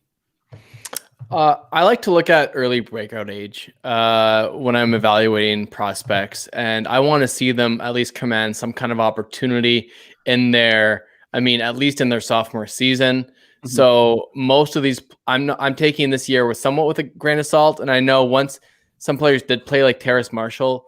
He had a great 700 yards and then just opted out. He's like, I'm good. I'm done. I did what I need to do. Yeah. I'm not going to look into the numbers that much. The film is still going to be there. That's why I'm still a big fan of Jamar Chase, even though he opted out of the season. I still, I'm going to put my heel in the dirt again, and I'm not going to take what Devontae Smith did this year and put him over Jamar Chase. I want to see someone produce early and often and early in their career. And if you're coming out as a senior and you really balled out this year, I'm not really going to give that much weight when I'm doing my prospect analysis. I think the danger too is that you take some of these guys that played in conferences that only played 6 to 8 games and you extrapolate. That is very dangerous because we know that's not reliable. You can't extrapolate and go at the end of the year, this is where they would have been. And in the box score doesn't tell the whole story either. Like we've seen with many fantasy players, you got to break it down. The one thing I'll say about Devontae Smith is the question I have about him, and I know his name comes up again and again, is did Devontae Smith become a better football player this year, or did he exploit an opportunity, a season primarily without Jalen Waddle, beating up on lesser competition, Yeah. Did Devontae Smith become better? And I think the way I put it is if you didn't have Devontae Smith, ahead of Jamar Chase after the 2019 season, he shouldn't be ahead of him in your rookie rankings this year. You know, was Devontae Smith the best Alabama wide receiver out of Henry Ruggs and Jerry Jeudy? Yeah, numerically he was ahead. If Devontae Smith came out last year in that wide receiver class, where would he have been drafted? I think that's a really good question with him. And so his Heisman season is great. But if you look at the splits with him and Jalen Waddle of those first 4 games, Jalen Waddle arguably outpaced him. And so I think you have to take some of it with a grain of salt. But extrapolation is I think the part where you can get caught up in some stuff. And I'll go back to film over, the stats. So to kind of piggyback off of that and to add one, right? You talked about the rookies and their seasons and what you expect, right? And what do you think are some rookies or second year wide receivers that were rookies last year that may have either popped off and you think they're going to continue that and they're definitely worth, drafting, or even like a sleeper? Do you guys have like a sleeper wide receiver that's a second year that's going later in drafts and that you like going into this year? I just drafted him. Yeah. Denzel Mims. Okay. Yeah. I think he showed a lot of flashes last year. Talk about someone, with the Sam Darnold situation and what we talked about earlier. I think that Denzel Mims is kind of caught in this like kind of in between phase right now. I think his value is pretty low as well. And I think he's very, very interesting. I like Jalen Reagor as well, and Travi took him in the 9th round. I think Jalen Reagor's got disrespected, and it happens when you get taken right before a superstar like Justin Jefferson. It sucks, man. Like, it's tough. But he dealt with injury. I don't think he had a chance to really break out this season. And I also agree that he might not be that number 1 guy anymore. But that's okay. We don't always need a number 1 on our team. Like, you don't need a DK Metcalf all the time. He projects to be the wide receiver that doesn't need number 1 volume either. Like he has big play all over him. Like, and they didn't use him that way at all. Like, they didn't get him down the field at all. Like the line was obviously an issue. Carson Wentz was an issue. There's a lot of pieces there, and I just think Rager's outlook for next year is pretty rosy. They're going to get rid of Jeffrey. They're getting rid of Deshaun Jackson. He should get into monster volume. And I think on that same note, a guy like Henry Ruggs is a guy I want to take shares of late in draft too, because I think they're going to do similar things in trying to get Ruggs involved this year that they're going to do with Reagor and Mims. The one thing that was so enticing about Jalen Reagor was his super young breakout age. His college production was fantastic. The only knock on him was that he didn't really have any teammates of note. Like, there's one one metric that a lot of these guys use is what's it called, Landon? Teammate score. You look at a guy like Henry Ruggs, who we have to take his production and kind of boost it a little bit because he's working alongside Devonta Smith and Henry Ruggs. He's working in a backfield with, running back ones. You take that with a grain of salt, where Jalen Reagor had a fantastic season at TCU, but who was he playing alongside? And so that was the only knock really on Jalen Reagor, other than his frame too. He's a little bit of a smaller dude. But you're right. In terms of dynamicism, I think that's how you say it. You get the ball in his hands. They manufacture plays for him. His dynamic score is through the roof, much like a Brian Edwards, who's got that same dynamic rating. So yeah, I'm on the Jalen Reagor side too. I think he's a guy that is super disrespected, really, really low. I can't sell him to anybody in Dynasty, and so I'm happy to hold. But I do think, like, Jalen Hurts, he gets the nod. Maybe they added Devontae Smith, and now he's got a compliment. Deshaun Jackson's out. Who knows what they do with Alshon Jeffrey? He's got a big contract. Like, there's a lot of pieces at play there, but I think Jalen Reagor could be super, super solid. They did just let my boy Alshon go. They did? The Eagles did. Yeah, I saw they let go of Deshaun. I did not see the Jeffrey one though. Yeah, they let go. It makes sense. His dead cap is pretty substantial.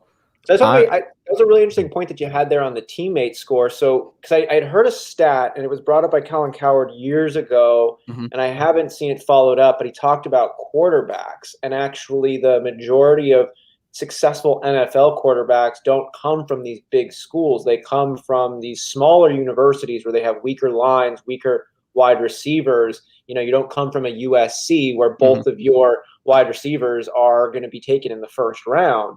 So you got to be a little bit more precise. If that was true with quarterbacks, and I haven't had that updated in the last 5 years, but I don't think there's a ton of reasons that shifted. Are you saying then it's kind of on the other side? Like if you are a wide receiver or a running back and you're playing though on the big schools, that's actually more of an impressive feat because then you're going up against those number one corners, those number one defensive linemen. Am I picking that up right? It's basically commanding targets too when your wide receiver on the other side of the field of you on your same team is also commanding targets. So like getting how Jamar Chase did that with Justin Jefferson or the other way around, how both these guys command targets. Right. Terrace Marshall coming out as a freshman, commanding targets early on with phenomenal teammates. That's what we like to see. We want to see guys get targets and get receptions with a good competition. It's easy when there's one really good player. And in these smaller conferences, they're playing against future accountants and business people, and like they're not necessarily playing in the league conference. Good points. Pick up on those.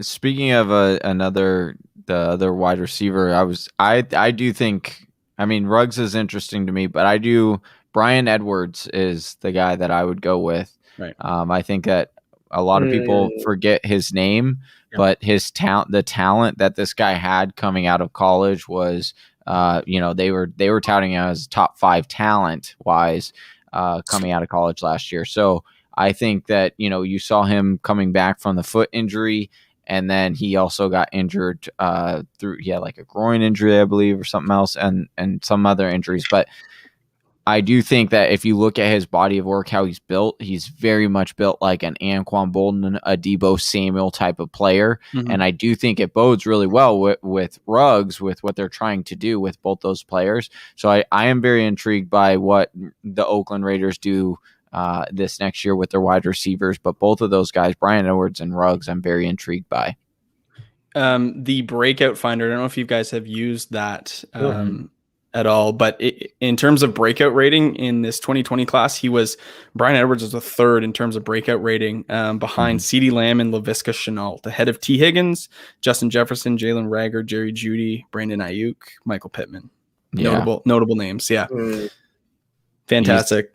He's and the major reason why he fell in drafts was because he wasn't able to practice or go to the combine because of the foot injury. So it will be interesting to see with a full, rookie camp with a lot of these players, right? That's why I think a lot of these second Landon, you guy, man. He took the guy I was going to take. I think a lot of these second-year players that maybe they didn't get the full chance that they normally would have gotten in their first year, we might see, we saw a lot of these rookie wide receivers break out, but not all of them did. Right. And I'm curious, and I'm also intrigued, and I think that we could see a few more of them, like Laviska Shenault. I'm glad you brought him up. I love Laviska Shenault and his talent. So he's another guy that I think that people are sleeping on. You're going to be able to get him in the 11th, 12th, 13th, 14th round, and he could end up being, a very solid piece for you. Well, and he's a guy that kind of fits the Urban Meyer scheme very, very well. So I think coming in, he'll be very creative with what they do with Laviska Shenault. But yeah, he possesses a ton of versatility and upside. I love how much airtime the Jaguars have picked up on this episode. We kind of started off at a big one and brought it back. I'm not even hating on it. It's because Mac's a huge fan of the Jags, dude. Just love them. So, Whisper Nation, if you're listening in, I'm not going to read back the last 4 rounds, but I do want to prep you up. We're coming to the end of our mock draft here. Just a handful picks left. After we are done, we're going to go to our notorious draft grades, where we will first read through our teams, myself, Landon's back, Big Travis, and Johnny Game Time Hicks's teams, give you a little bit of behind the scenes on why we pick those players, and then we'll go ahead and each one of us will break down another team that drafted alongside of us here and give a quick A through F ranking, and if anybody has a strong contrasting opinion, we'll offer that up so we can make sure that we give a take on everybody's squad. So Whisper Nation, if you are still hanging in there with us, stick it all the way through. We're going to be touching in on these. And if you got any questions, be sure to shout us out in the chat. We will try to get to all of them. We're coming to an end here. I made a face at Landon there. He took the guy that I was going to take, and we just had Garrett Price on from the Dynasty Nerds on our show, nice. and he was great, man. Super humble guy, really genuine, but also knows his stuff.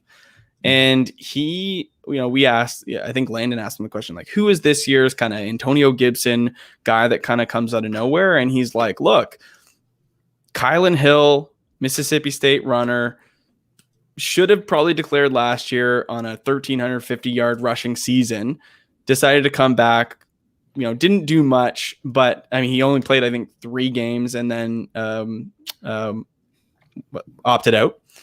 But the guy had some really, really solid SEC production, and he's a guy I think you can scoop late in a lot of drafts that might have some upside. So that is not me. That's from Garrett Price at Dynasty Nerds, who, I mean, this guy is a Dynasty nerd.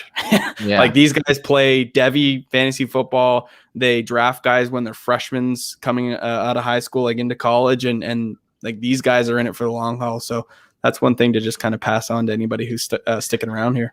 And before we start jumping into the draft grades, as we just finished this up, I got to ask you, Mac and Landon, what hurts more, getting sniped in the 9th round or the last round? The ninth. Ninth. I don't know, man, but I get when I've got a relevant player that I'm like, but maybe I'm really excited about this $1 scratcher, and then that one gets picked right before. I'm just like, I should have taken that guy in the 7th. He's going to be going off. Did Antonio Brown get drafted? Oh, I think. I don't think he did. That's good. That was like last year's number 1. Oh, I know. Around, yeah. I'm going to be sneaky. The mock draft marathon. He got drafted every last round, I think, in that. Yeah. Didn't really pan out. You would have been better off with Scotty Miller. Yeah. Right. Well, here we are. We have gotten to the end now. 13 rounds up, 13 rounds down. Whisper Nation, it's been awesome drafting alongside of us with you here. Before we do jump into the grades, like and subscribe so you know next week ahead of time that the mock draft Monday is coming your way. Be sure to follow on Twitter as well. That's where we drop the link to our sleeper room, so you can jump in here and live draft along with us and catch that weekend and week out. But great draft, guys. This is that was fun. This was awesome. Yeah, a lot of fun. Fun stuff here. I'm happy to start it off unless anybody wants to jump in. Start us off. It's all you, brother. Yeah, all right. I was picking 14th in a 14-person draft, and typically like to go with these, every down type of running backs, guys who have a chance of being in the top 10. I just didn't love what I was looking at. Talked about James Robinson, wasn't going to be me on this one. Did think about it though, but went with DK Metcalf and DeAndre Hopkins, kind of fun upside wide receivers who I think could both be in the top 5 and are probably more likely to be than not be, even if there's Russell Wilson considerations. So after that, I did want to grab some running backs who had at least a chance of getting goal line work, the majority of the touches on early downs. Melvin Gordon, Leonard Fournette were the 2 that were available. I know we've got a lot of question marks in Tampa Bay, what's going to go on, but I think he did well in the Super Bowl. I think there's a chance that him and Tom Brady could link up, and that could be something prosperous. It's an end of the 4th round type of deal or a 4th round type of deal. But I'm taking that dice roll on him becoming something. Both his talent and opportunity could make some fantasy magic come together. Kyler Murray in the 5th, upside quarterback there, who did flirt with number 1 position a little bit here and there last season. And Ronald Jones, I like him where he could be in Tampa Bay. If he did move on, it's an opportunity there as well. I'm really just trying to hedge my bet there and make sure I got Tampa Bay's backfield covered, which is why I grabbed Keyshawn Vaughn down there in the 11th. T.Y. Hilton and Jamison Crowder, my 2 other wide receivers. A.J. Dillon, just taking a gamble on Aaron Jones not actually being there, and A.J. Dillon being the lead back over Jamal Williams if he's still in Green Bay. Mike Gesicki, just as an upside tight end stab. Max said it well. He likes to go late on tight ends. Always a good strategy. Paired him up with Jonnu Smith. I think one of those guys will have a good year. And then Baker Mayfield just as a backup quarterback. I think that we saw him at the end of the year show what he could do from a fantasy football perspective. Not banking on it, but I like him as my backup there as the last pick in the draft. That's crazy that Baker went last pick in a 14-team league. Yeah. It's It wild. is kind of crazy. I was the one thing I'll start off with, Austin. It's a good thing you're a good host because I don't know about this team. Oh, shots Lando. fired, man. I kind of like it. Orlando just with the Hey, Austin, you should have pitched Lando some more questions. I think that's Yeah. where we're getting at here. yeah. I Jeez. think that Lando, man, he's PO'd on that mic time, man. Yeah. yeah. I really liked your AJ Dillon pick, Austin. And I mean, taking a shot at those wide receivers in the first and second round, you got to do you. I did have my own Keyshawn Vaughn late as well, so you kind of snagged him when I was thinking about it in the back of the start of the 11th round. So or back to the 11th. But yeah, that's I'm just kidding with you. It's not a bad team. I don't know about Melvin. I'm going team youth on my strategy. No, I feel you on that one. I'm not in love with this one, but I can stand behind it. But Look, I think there's some upside though. Like, Melvin Gordon still projects to be locked and loaded as the number one. And can that offense really get any worse? Like, probably not. I thought Actually, Melvin's I think Melvin's better than people think. I agree. I agree. like people need to quit sleeping on Melvin so much. I agree. Philip He's Lindsay is probably out. Philip Lindsay's probably out. They're probably not bringing him back. So right. Because he's typically out free agent. Yeah. Well, and he's typically out anyways because he's usually injured. So. Like if Fournette moves on, there's a huge opportunity for him there. Ronald Jones, then that opens up for him. So you could kind of do a little 2-for-1 there. Yeah. And AJ Dillon, like, what if Aaron Jones doesn't come back? Yeah, I like this team. I like this team. It's not bad. I don't know what Lando's singing on this team. He just got in, man. I think Lando just had an opportunity for a good joke, so he went with it, and I appreciate that. I like comedy, so I'm all right with that. Much like how you guys have to rein Johnny in sometimes, I really got to do the same with Lando. These two guys at the top of the screen are just wild cards, man. You never know. Get them on a show with them together. It's called Wild Cards. Oh yeah. Well, then I think it's only fair that Lando breaks down his team next and talks about his team. My team. All right. So yeah, like I said, I went team youth except for my quarterback with Raji, but I couldn't really pass up that 8th round value for Rodgers. I went Barkley, Akers, Godwin, DJ Moore. Beckham I struggled over that Beckham pick. I don't love it. We've all written off Beckham in one year or another, and I don't know if I'm going to do it again this year. We've been doing. I got to do a little plug, and Travi mentioned that we've been doing our rookie profiles every single Monday. We just did Javonte Williams this past week. They're really quick, like 10-minute videos. So if you guys have a short attention span, which everyone does, check that at Snap Fantasy. Rondell Moore is a guy that I think we're going to look into next week. I really like his profile. Yep. And then I sniped you guys on Hunter Henry, Dallas Goedert. I think I like Dallas Goedert as well with Zach Ertz leaving. Trey Sermon looked really good in those playoffs. And then it went just rookies again. Amon-Ra St. Brown and Kylan Hill just upside late. I'm going youth. I'm going to stick to youth this year. I'm not going to try to draft anyone old. I guess that's kind of my strategy so far. This isn't a keeper league though, right, Lando? I don't care. It's a young man's sport. I'm going under 26 years old. That's all I'm drafting. Fair enough. Yeah, I like it. I think if you're gonna critique maybe your soft spot, it's probably Odell Beckham Jr. Like, when was Odell's last even wide receiver 2 season? Like, it's been a while since his real fantasy relevance. We're hanging on to the name value there. I think just a little bit. Maybe pivoting with Juju or Cortland Sutton might have been better, but to each of their own. I don't think you're wrong for doing got it. More upside than those two guys, I would argue. He's definitely got a ceiling that you could argue is like, okay. And as my third wide receiver, I'm like, I might as well swing a little bit here on OBJ. Totally. Yeah, absolutely. He's going to come back and command that workload. Doesn't make Baker better. Maybe not. I mean, at times we've seen him force feed, and it is what it is. But you didn't draft Baker, so it doesn't matter. I think great value on Rodgers. He probably continues to be very efficient and very effective for fantasy. And yeah, the Hunter Henry, Dallas Goedert, I thought were really good picks.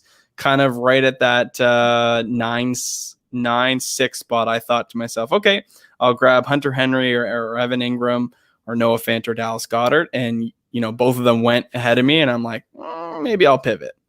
And so, yeah, that was a nice pick because I think Travis and I were both eyeing him up there. Yeah, Lando, I don't mind this team. I think they're good players. But I don't think you're making the playoffs, unfortunately. Because, and here's why I'll say, I like the players, like I said. I just think with this many rookies, and like Saquon is going to probably take some time to get back. And then OBJ, obviously, same thing, coming off injury. I just think it would be a little bit difficult to get this team in position to make a playoff run. It might be than you yeah. Yeah, but Right. I mean, come second half of the season, this team could look very, very sharp. It would just depend on landing positions of these running backs and stuff like that. Looking back, I kind of do prefer the max picks of Juju and Brandon Cooks if I want to contend early. Those guys, I think, would give me a better chance early, and you're not wrong there. Yeah, pretty good. All right, Mac, you want to break down yours? Sure.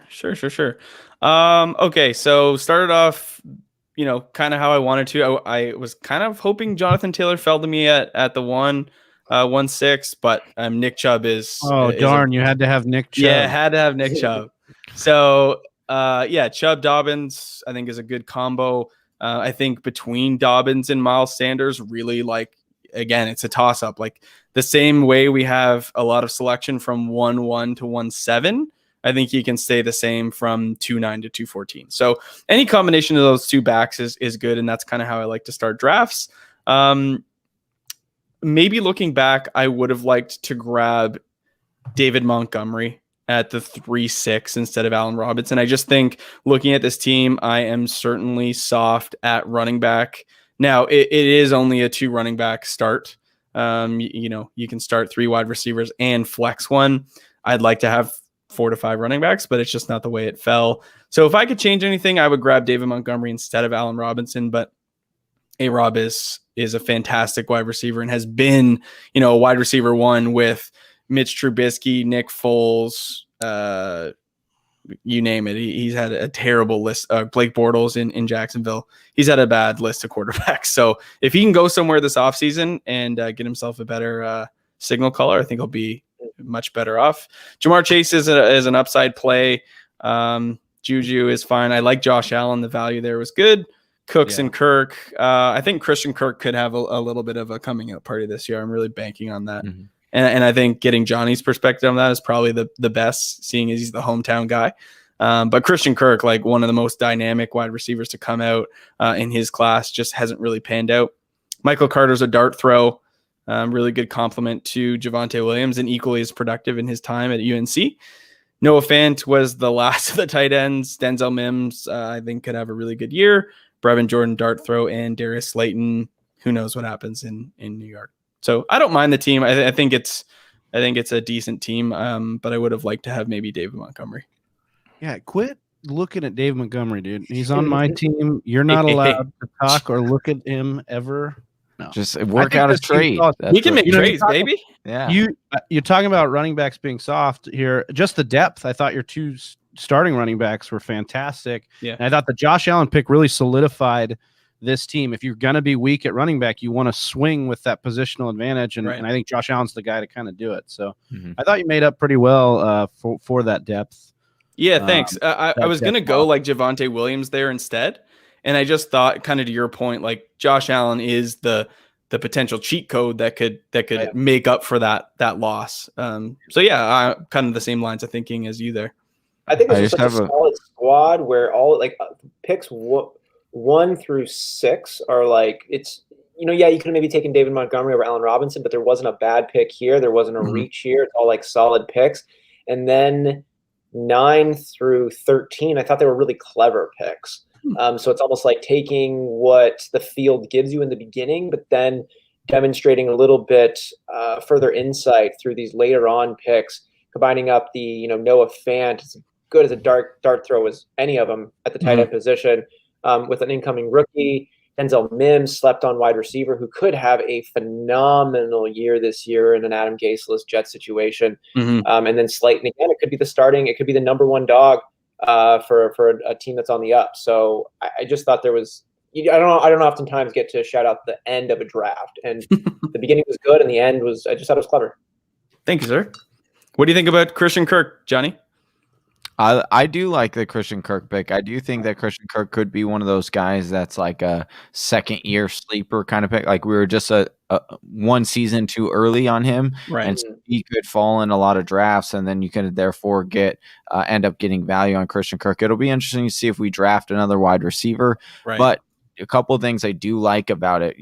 Christian Kirk had 6 touchdowns last season. That doubled any amount of touchdowns he had in any previous season. His previous high was 3.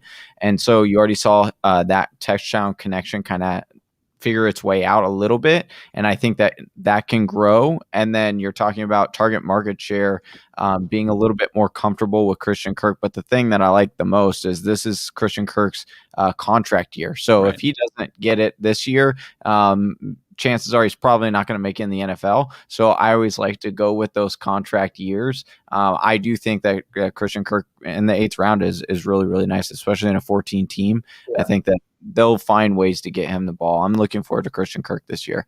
The only problem I have at the whole draft, and this is the only question I have for you, Mac. All right. Yep. Jamar Chase. Yep. I agree with Johnny. That was Lamb. Who do you have between the two? Because you said Jamar Chase, let's say Jamar Chase comes out last year. Who do you have as the number 1 wide receiver? Jamar Chase or CeeDee Lamb? Oh, it's certainly close. It'd be hard not to take Jamar Chase there, though. Blitnikoff winner, on a historically good offense. I mean, the dude balls. Okay, so we're splitting hairs, though. Okay. Absolutely. Yep. The only issue is that CeeDee Lamb last year, I think right now the hype around rookies is probably at the all-time high because we don't know where they're going to go. There's all that. CeeDee Lamb, who is probably one of the best wide receiver, touted as one of the wide receivers coming out of college in a long time. We weren't drafting him until like the 7th or 8th round. And even then we were like, oh, is that a little high? I think we're getting a little too high on some of these rookies. It's not just you. If people like their rookies, people like their rookies. It is what it is. It's just for me, I feel like the boat is just a little bit too far ahead right now on some of these rookies. I don't know if I would go into the 4th round for Jamar Chase, but I really like what you did with this team. And overall, I actually don't mind the move when you look at your other wide receivers and things that you did there, because you give that dart throw, right? Like you right. Like Jamar Chase. And this is something that I think a lot of people don't talk about when they're talking about building your team. If you really like a guy and Mac really likes Jamar Chase and really believes that he could be that guy, that's perfectly fine. But also work around that as well, so that if it doesn't work out, then you're fine. And he did that by grabbing Juju, Brandon Cooks, and Christian Kirk, 3 guys that have the ability to take a step up and be that number 2 fill-in if he needs, if Jamar Chase is slow or doesn't pan out the way he is. So kudos on that regard for drafting that way. It's a great criticism, no doubt. It's very high for Jamar Chase. At the end of the day, he's going to be one of my guys, and given a real draft, I probably do pivot off. Like, what happens in the next 2 weeks if Deshaun Watson signs with the Carolina Panthers? I mean, DJ Moore is going to be so attractive, right? And he's already pretty attractive. He's already pretty darn attractive, Hey. But I also think Jalen Waddle at the end of this round is even more ridiculous than Jamar Chase.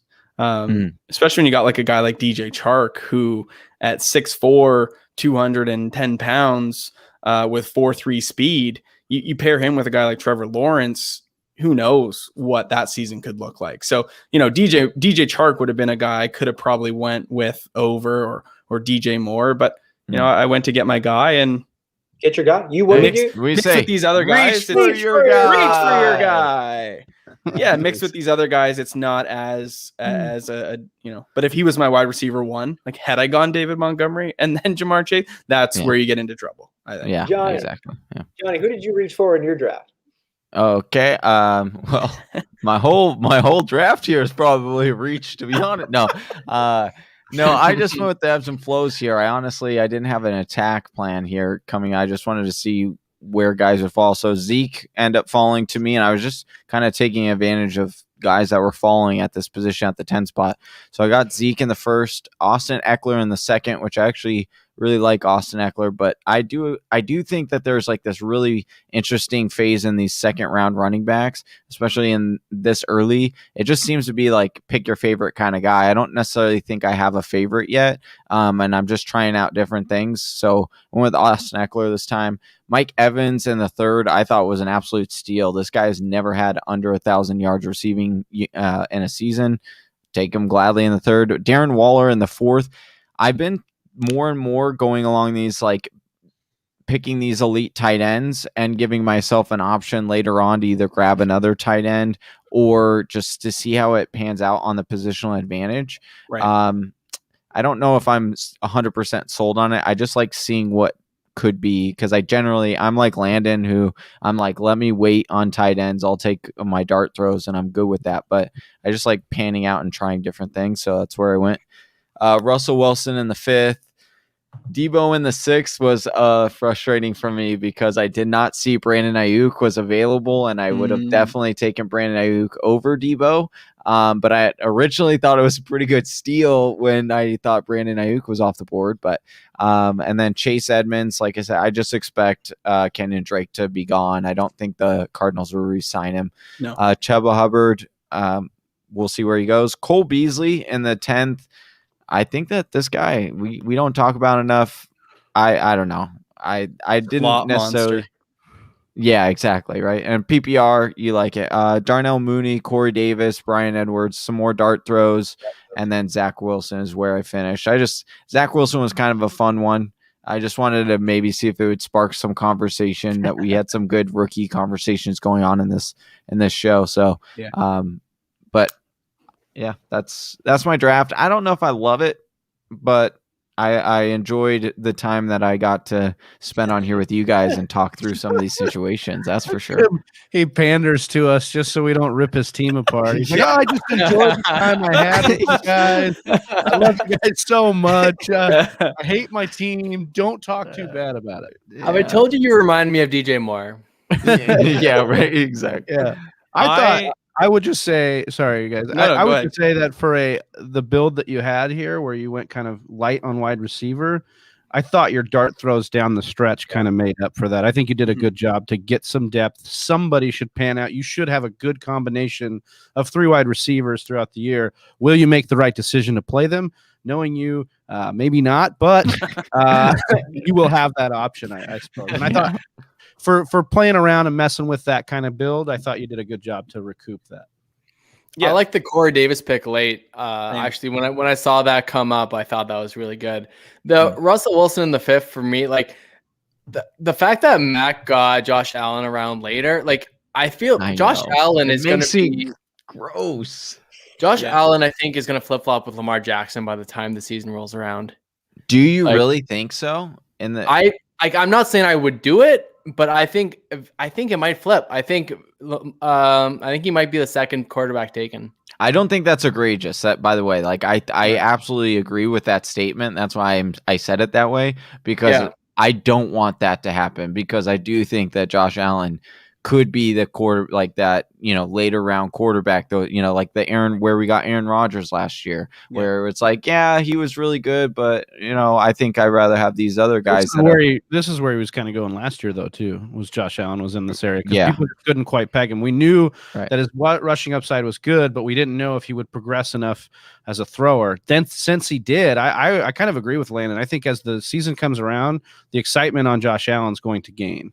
Yeah, I'm just surprised you didn't take your boy Kyler instead. Well, I'll be honest with you.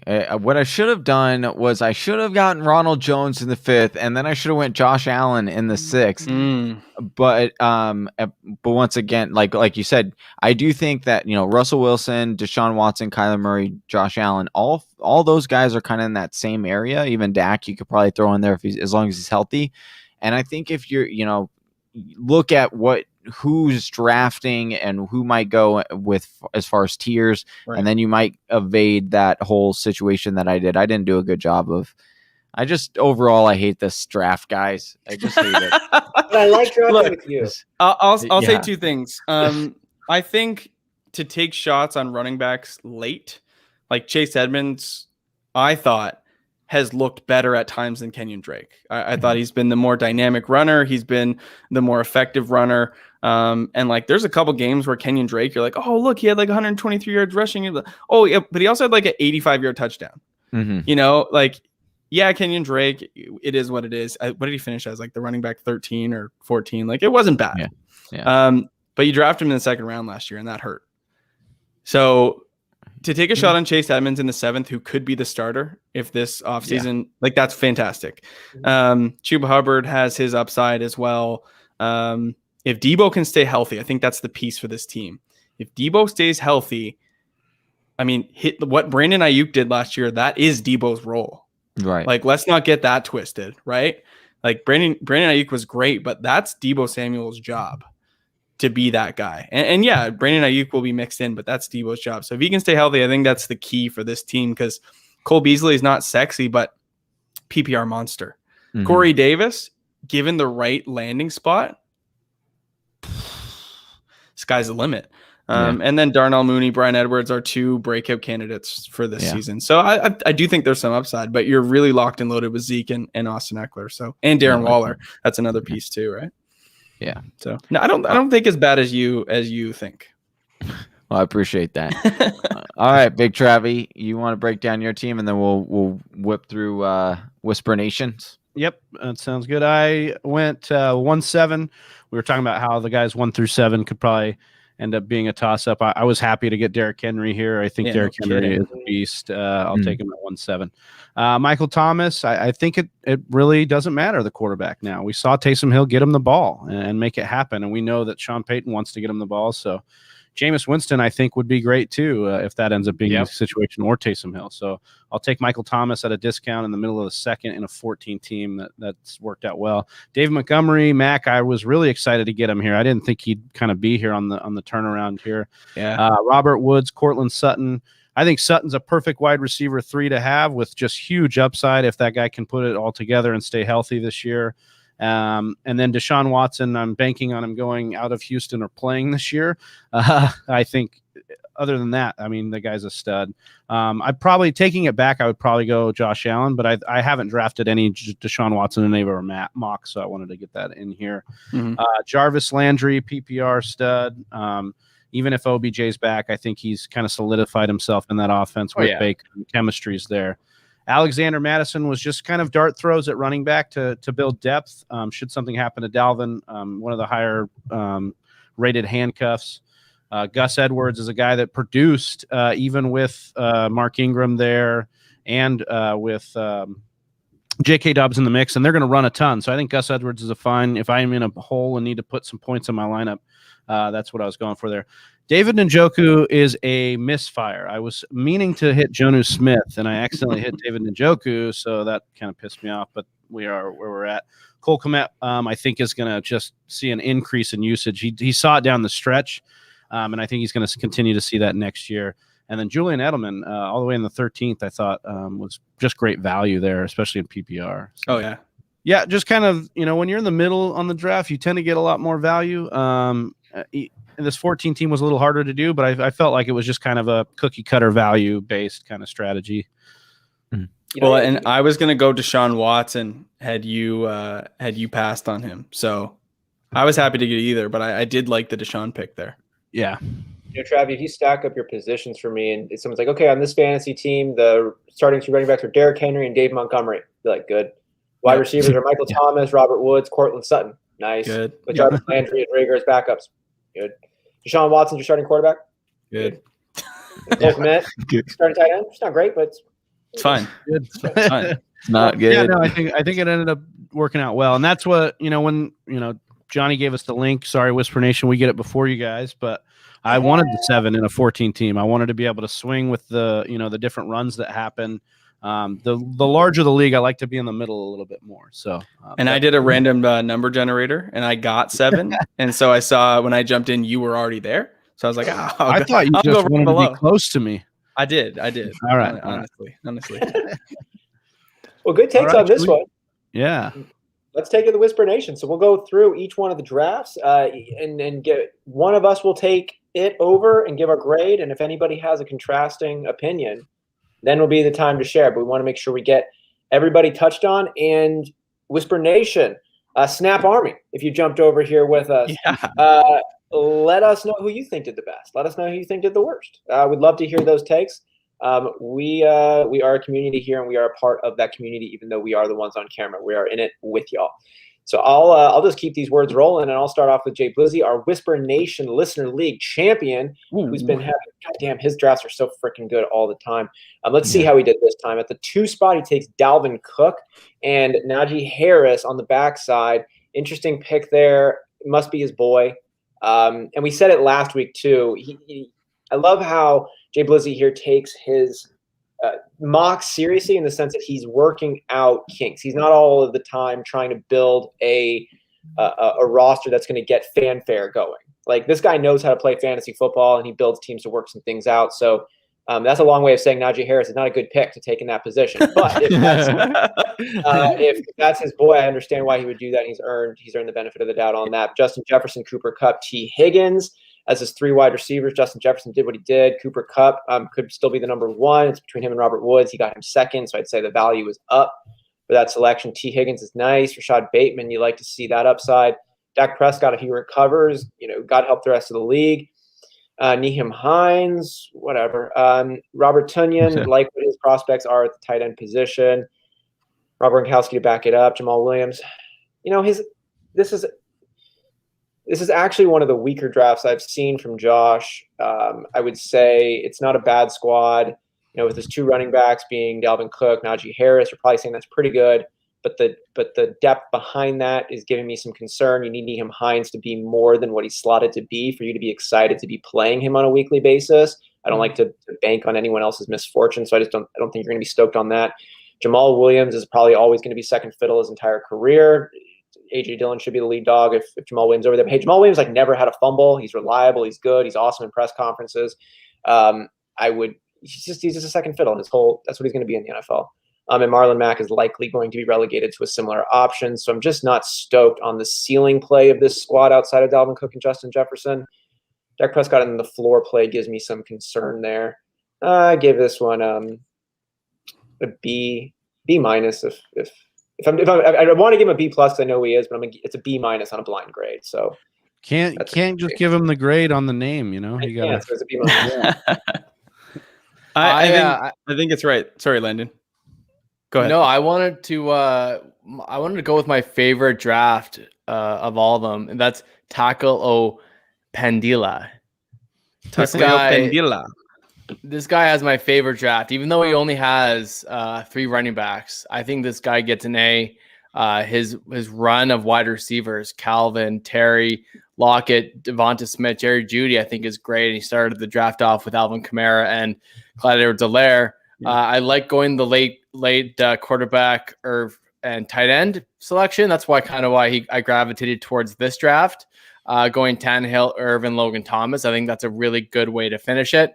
Getting Laviska Shenault, who we talk about the Jags at length. I think it's a super good value in the 9th round. I think this guy has. It was tough to get running backs in a 14-team league, no matter what. I give this guy an A. I think it's my favorite draft as long as his running backs stay healthy. Yeah, that's the big if, at that position too. It's going to be really hard for the running backs to stay healthy. But yeah, I do think you're right. That run of wide receivers is really nasty, and it really helps his team out a lot. Obviously, the value of Ryan Tannehill I thought was a good one. I don't have any disagreements on the A, just because we're basing it off starting lineup. But the depth does concern me a little bit. I might go A minus B plus range, but that's fair. Cool. Mac, did you want to take Easy Daddy? Yeah, sure. Easy. I like the start. The first 4 picks are solid. JT, Gibson, Keenan Allen, Amari Cooper. I like it. The Justin Herbert pick looking, obviously hindsight is 2020, but that was the mistake for me. He auto drafted from there on, actually. So did he? Oh, okay. I didn't had to go to a silly birthday party. Yeah, his daughter's birthday. Right. Shout out to Chloe. But he did say he set his queue, so I think that's why he took Herbert where he took him, because it was just a guy in his queue that he worked. So for me, looking at his draft, I think having Kenneth Gainwell as your next running back up, I mean, it's kind of like me. I don't feel great about Michael Carter, and it's very soft. But you do have a lot of safety in Taylor and Gibson. Might have been nice to go like David Johnson or Raheem Mostert there instead. And then on the way back, like had you gone Jerry Jeudy and then scooped a quarterback, I think that would have been solid. Because then like grabbing Carson Wentz in the 8th is just a waste of a pick, in my opinion. If you're going to pay up to go Justin Herbert, you don't need another quarterback. You grab someone for the waiver wire for a week. So I think that was a miss. But again, auto-picked. It is what it is. Tight end situation is not bad. The late end throws are not as sexy as I would have liked, like James White, whatever. Lynn Bowden is interesting, actually. Mm-hmm. His production late end of the year as a wide receiver and a running back, I think he still has that dual designation, is interesting, but we could see MVS's fantasy value if there even was any fall off a cliff. So I thought the Justin Herbert pick was kind of the start of the end on this one. What's your grade? But the first 4, fantastic. Great on that, Mac. Grade, I would probably give what'd you give Jay Blizzy? Give him a B-. Ooh, then I got to go C+. Yeah, I think that's fair. Just the way that he kind of auto drafted through it. Not saying that's why he gets the grade, but just the way that it fell off. Like that cliff. I mean, you could have done a lot of things to rebound after the Herbert pick, but yeah. But he didn't do it. But he didn't do it. I want to go B. I go going back on Blizzies. It's a 14 teamer. I'm going to go B. I was inclined to say like a B-, but I think C+ is probably middle of the road. If Landon's team isn't a playoff team, Easy's isn't a playoff team. Damn, Landon getting dragged back into it. Oh man, I'll grade the news here. Right. So he started off with Devontae Adams, then went DeAndre Swift, Travis Etienne, followed by CeeDee Lamb and TJ Hawkinson. Then Brandon Ayuk, Trevor Lawrence is his quarterback. A lot of rookies down the stretch here. Yeah. Terrence Marshall, Elijah Moore, Seth Williams, De'Ami Brown, and then obviously Tariq Cohen and Jamar Jefferson in there. Tariq Cohen, not a rookie, but that was the only one of the last 6 I mentioned that wasn't. So I don't have a lot of – I mean, if you're going to draft this many rookies, hopefully your quarterback isn't also a rookie. That would be that would be false. That would be false in this situation. I kind of liked how he started. I can't give this thing anything better than like a C-, unfortunately. I love Hawkinson and I love Devontae Adams, but it's just not enough to pull it over the edge of all the rookies that he put on this squad. And if this is a dynasty startup draft, though, doing great. I'm all right. Yeah, doing really solid. Yeah. But it is not, unfortunately. So for him, so C- for me here. Fair. All right. You want me to jump into the Cast Pajamas? Yeah, do it. Yeah. All right. So Cast Pajamas, 109 spot, took Joe Mixon in the first, Josh Jacobs in the second, Kenyon Drake in the third.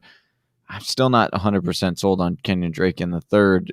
I just don't know where he's going to land. That's my only if there. But so started with 3 running backs, then took Adam Thielen in the fourth, then David Johnson in the fifth, Will Fuller, Tyler Boyd, and Mecole Hardman in those middle rounds, 6, 7, and 8, and then Damian Harris in the 9th, which I really like that pick. That's a nice pick.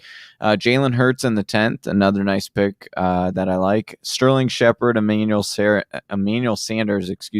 and Eric Ebron to close it out. I think this one's very, very interesting. There are some very nice pieces in here. There are some pieces that I'm a little weary of. Overall, I think this is a very solid team. Like, I'm expecting Adam Thielen to eventually take a step back. I don't know what year it's going to be. It's going to be one of these years, but I just feel like he's going to fall off a cliff. It's hard for me to, but I think a B+ is probably where I'm going to go with this ultimately with this team. I really like Jalen Hurts. I think Jalen Hurts could be the quarterback that's the late round darling this year, but I do think that a lot of people will probably start coming around that sooner rather than later. So you could see his ADP start rising. Once again, I like the Damian Harris. I like his stack of running backs. I think they're solid. I don't think they're going to be elite though. So that's why I couldn't quite. It's a B plus. That's where I'm at. I'd like to issue just a quick apology to the Cat's Pajamas because I besmirched the running back picks, and I had my windows shrunk so that I could see both of them. Like I could see the stream and the picks. So when you do that, there's a slider. And so the names didn't match up. So really Reed Tyler's team is the one I was talking about with the James Robinson, Todd Gurley, James Conner. Yeah. So my sincerest apologies. Yeah, because he's like, here it is. He's like, oh man, I can have a starting. I have 4. Yeah. It makes more sense now. That's totally my bad, my dude. Yeah. That's awesome. Yikes. I'm not in love with his running backs, but like if you want like 10 points They're from just these solid, guys, right? you're gonna get that. Like, Yeah. Yep. I think buying back into Joe Mixon, I think makes a lot of sense. Josh Jacobs is a guy that just I don't love anymore. I want to like him. I want to like him. Yeah. I don't want to. But he's gonna get volume. You're living in the low ceiling place. It's just like high floor, low ceiling. The lack of dart throws on this team. It's all veteran team. It's more of a Yeah. Very hobbit safe. than a troll. This is the exact opposite of Landon's team. So. Yeah. Yeah. All So right. it's very safe. Is that me Captain now? Bob. Yep. Yeah. All right. I'm So sure. the 11th pick in our 14-team draft, Captain Bob took Aaron Jones, followed by A.J. Brown as number 1 wide receiver in the second. He's pairing up Aaron Jones with Chris Carson. He's pairing A.J. Brown up with Julio Jones. Raheem Mostert is his 3rd running back. Deontay Johnson and Chase Claypool locks up 2 Pittsburgh Steelers wide receiver. Zach Moss is his 4th RB. Michael Pittman coming into his 2nd year. Joe Burrow is his starting QB.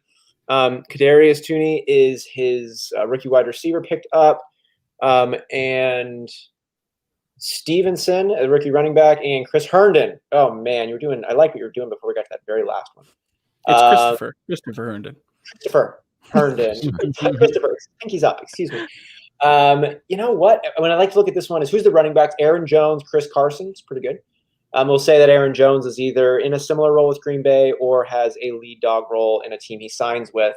And Chris Carson, where it's at right now, he's still the lead back for the Seahawks. Okay. Aaron Jones, Chris Carson's 2 starting running backs, feeling pretty good. Isn't Carson a free agent?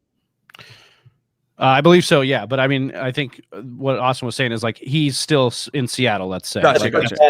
We'll roll with what Fair. we know right That's the world we're rolling into grade, yeah. Yeah. So then A.J. Brown, Julio Jones as the 2 top dogs. If nothing, I love it on paper. Looks really pretty. Deontay Johnson, Chase Claypool backing it up. You're going to get one of those as your 3. I like this. I like the upside that he brings there. Then with Michael Pittman and the rookie wide receiver, more upside from those dart throw positions. I like that. Joe Burrow, I wish that he had maybe instead of Chris Herndon, you could have taken like Matt Ryan or something. But that means there's waiver wire quarterbacks available at Joe Burrow if you needed somebody with some more experience. But actually, I really like that play there. I like the upside going down until Christopher Herndon. I looked at this team right away and I didn't like it. And then when I break it down and I go all the way through, he's got options. He's got a little bit of flexibility. Mm-hmm. He doesn't have the highest floor, but it's not like a subterranean situation either. Most of these players are in a position to continue getting opportunity. And I think he's got really nice ceiling, actually. And with a little bit more analysis, given that we'll say Aaron Jones and Chris Carson and these guys are going to be in a situation that's going to be beneficial, I think this is a really good squad. I'm going to go with it's a B plus for me. It might even flirt with A minus just because of the 14 team nature. Mm-hmm. It's spread more thin. It's a very strong B plus. It's maybe like an 89%, 90% team for me. The only concerns I have with this team, Joe Burrow is probably not going to be back to start the season. Your waiver wire options right now are very brutal. And your tight ends, like Chris Herndon might not play football. Like he might not be fantasy relevant for you. Yeah. So I think there could potentially be 2 holes in some pretty important spots. And I think there was ample opportunity to target a better player or more of these players, like Kadarius Toney and and Ramondre Stevenson, like whatever, I think that would have been a good spot to maybe jump out and grab a Logan Thomas, who would be a huge fantasy upgrade to Chris Herndon. For sure. That's kind of where I would go. And then the Or Deontay even- Johnson, Chase Claypool, I think Deontay Johnson just for a PPR is going to be fantastic.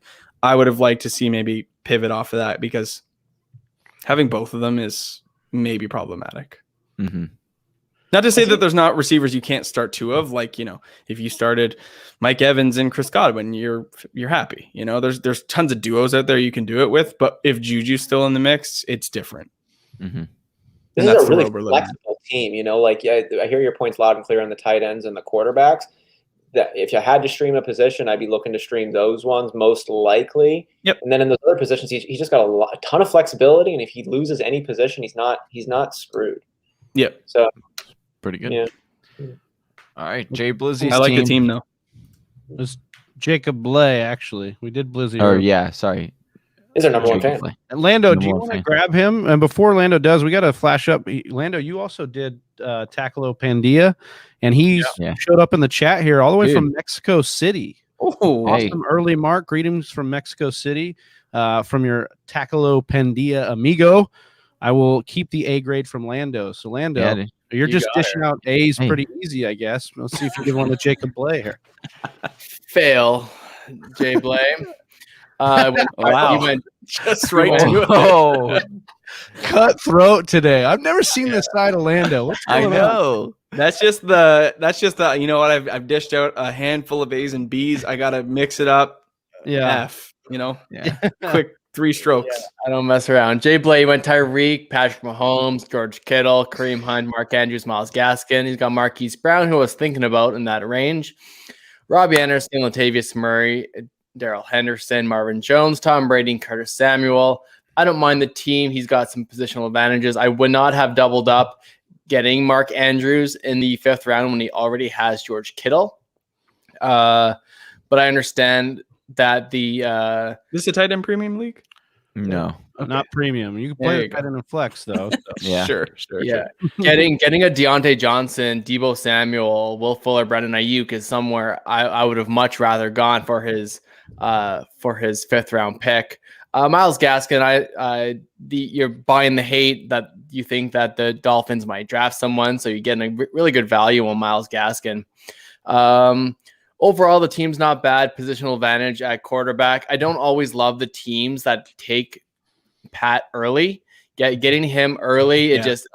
it never looks as good. But I know once you actually start him week to week, I mean, he's locked and loaded. It gives you that advantage. I understand that. But when you're doing a mock draft and you take Mahomes and Kittle early, I mean, you're just losing value at running back. But I think he did a pretty good job getting Kareem Hunt and Gaskin. So taking advantage of going with the positional advantage of the first 3 picks, not taking a running back. I think he bounced back really well. I remember Travi doing that.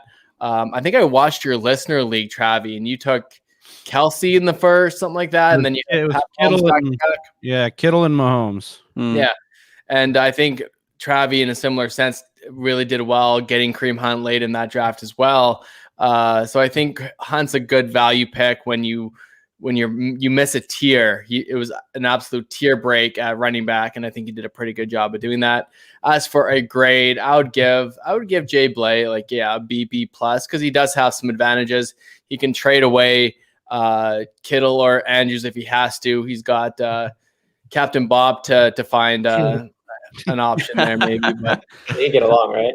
The only problem with taking Pat Mahomes there is what is the difference in value between Pat Mahomes in the beginning of the 2nd and then Josh Allen, Deshaun Watson, Dak Prescott in the 6th? It is something you just can't make up for. Yeah, well, we get the hindsight too here. We didn't Yeah. see a run on quarterbacks that we could have seen maybe. Totally. Like Herbert was taken in the 5th round. There was some weird things at quarterback in this one that Mhm. we definitely get hindsight on. But yeah, I definitely get that point. The trade-off value between the two. I don't mind this team. I think it's right in that range. The name value's there for Jacob to be able to trade away, like you said, and then he's got some of the heavy hitters to start out with. The only part it's soft is the running back.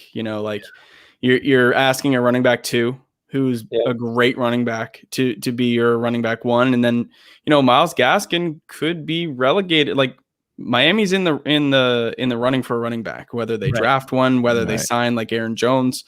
Myles Gaskin could lose considerable work. So, the running back is of concern here. If he's the guy, I love that.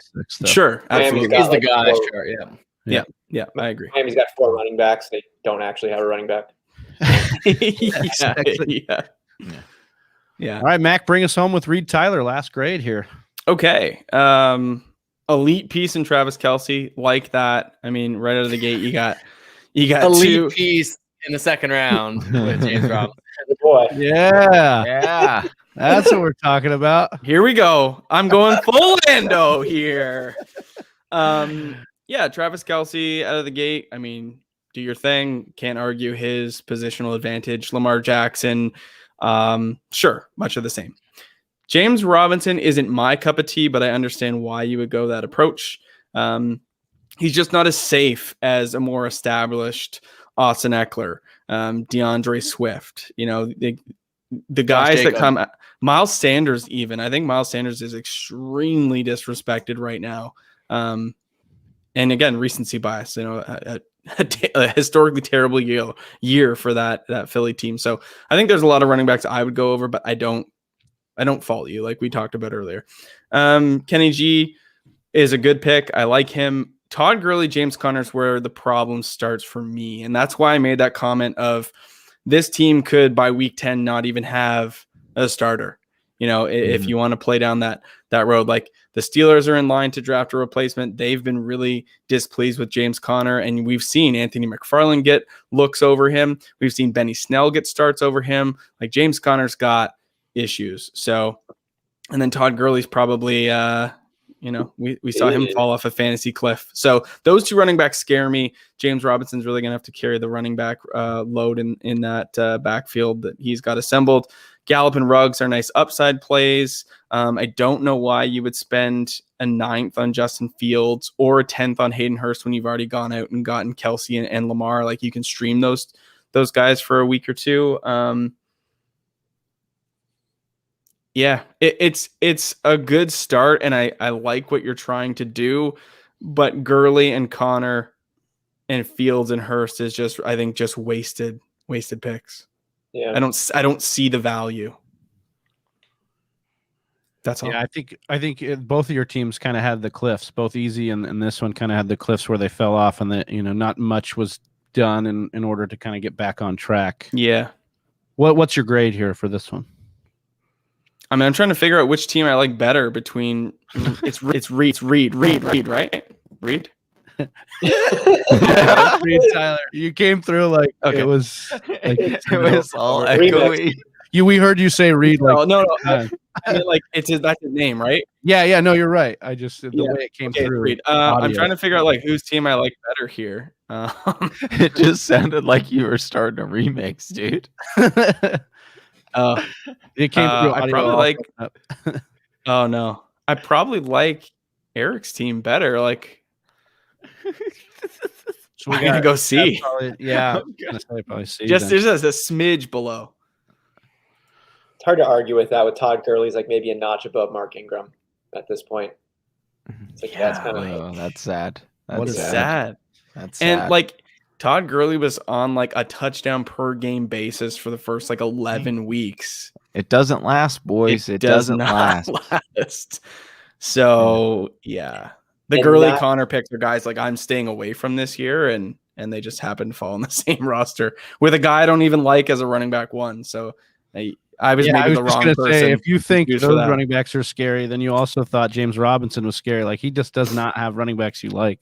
No, sadly. Yeah. Am I the only one that's like down on Gurley and Connor? No, those are both. I would not be no ghost in my lineup. Do not draft. Do not draft. Do not draft me. Well, it doesn't last, and neither does these mock drafts. It has been a great Monday, drafting alongside the boys from the Snap Fantasy Football Podcast, Landon and Mac. Thank you guys so much for hopping on and mock drafting with us, sharing your insights, breaking them down, and it's been a lot of fun drafting alongside of you guys here today. So thanks for having us, man.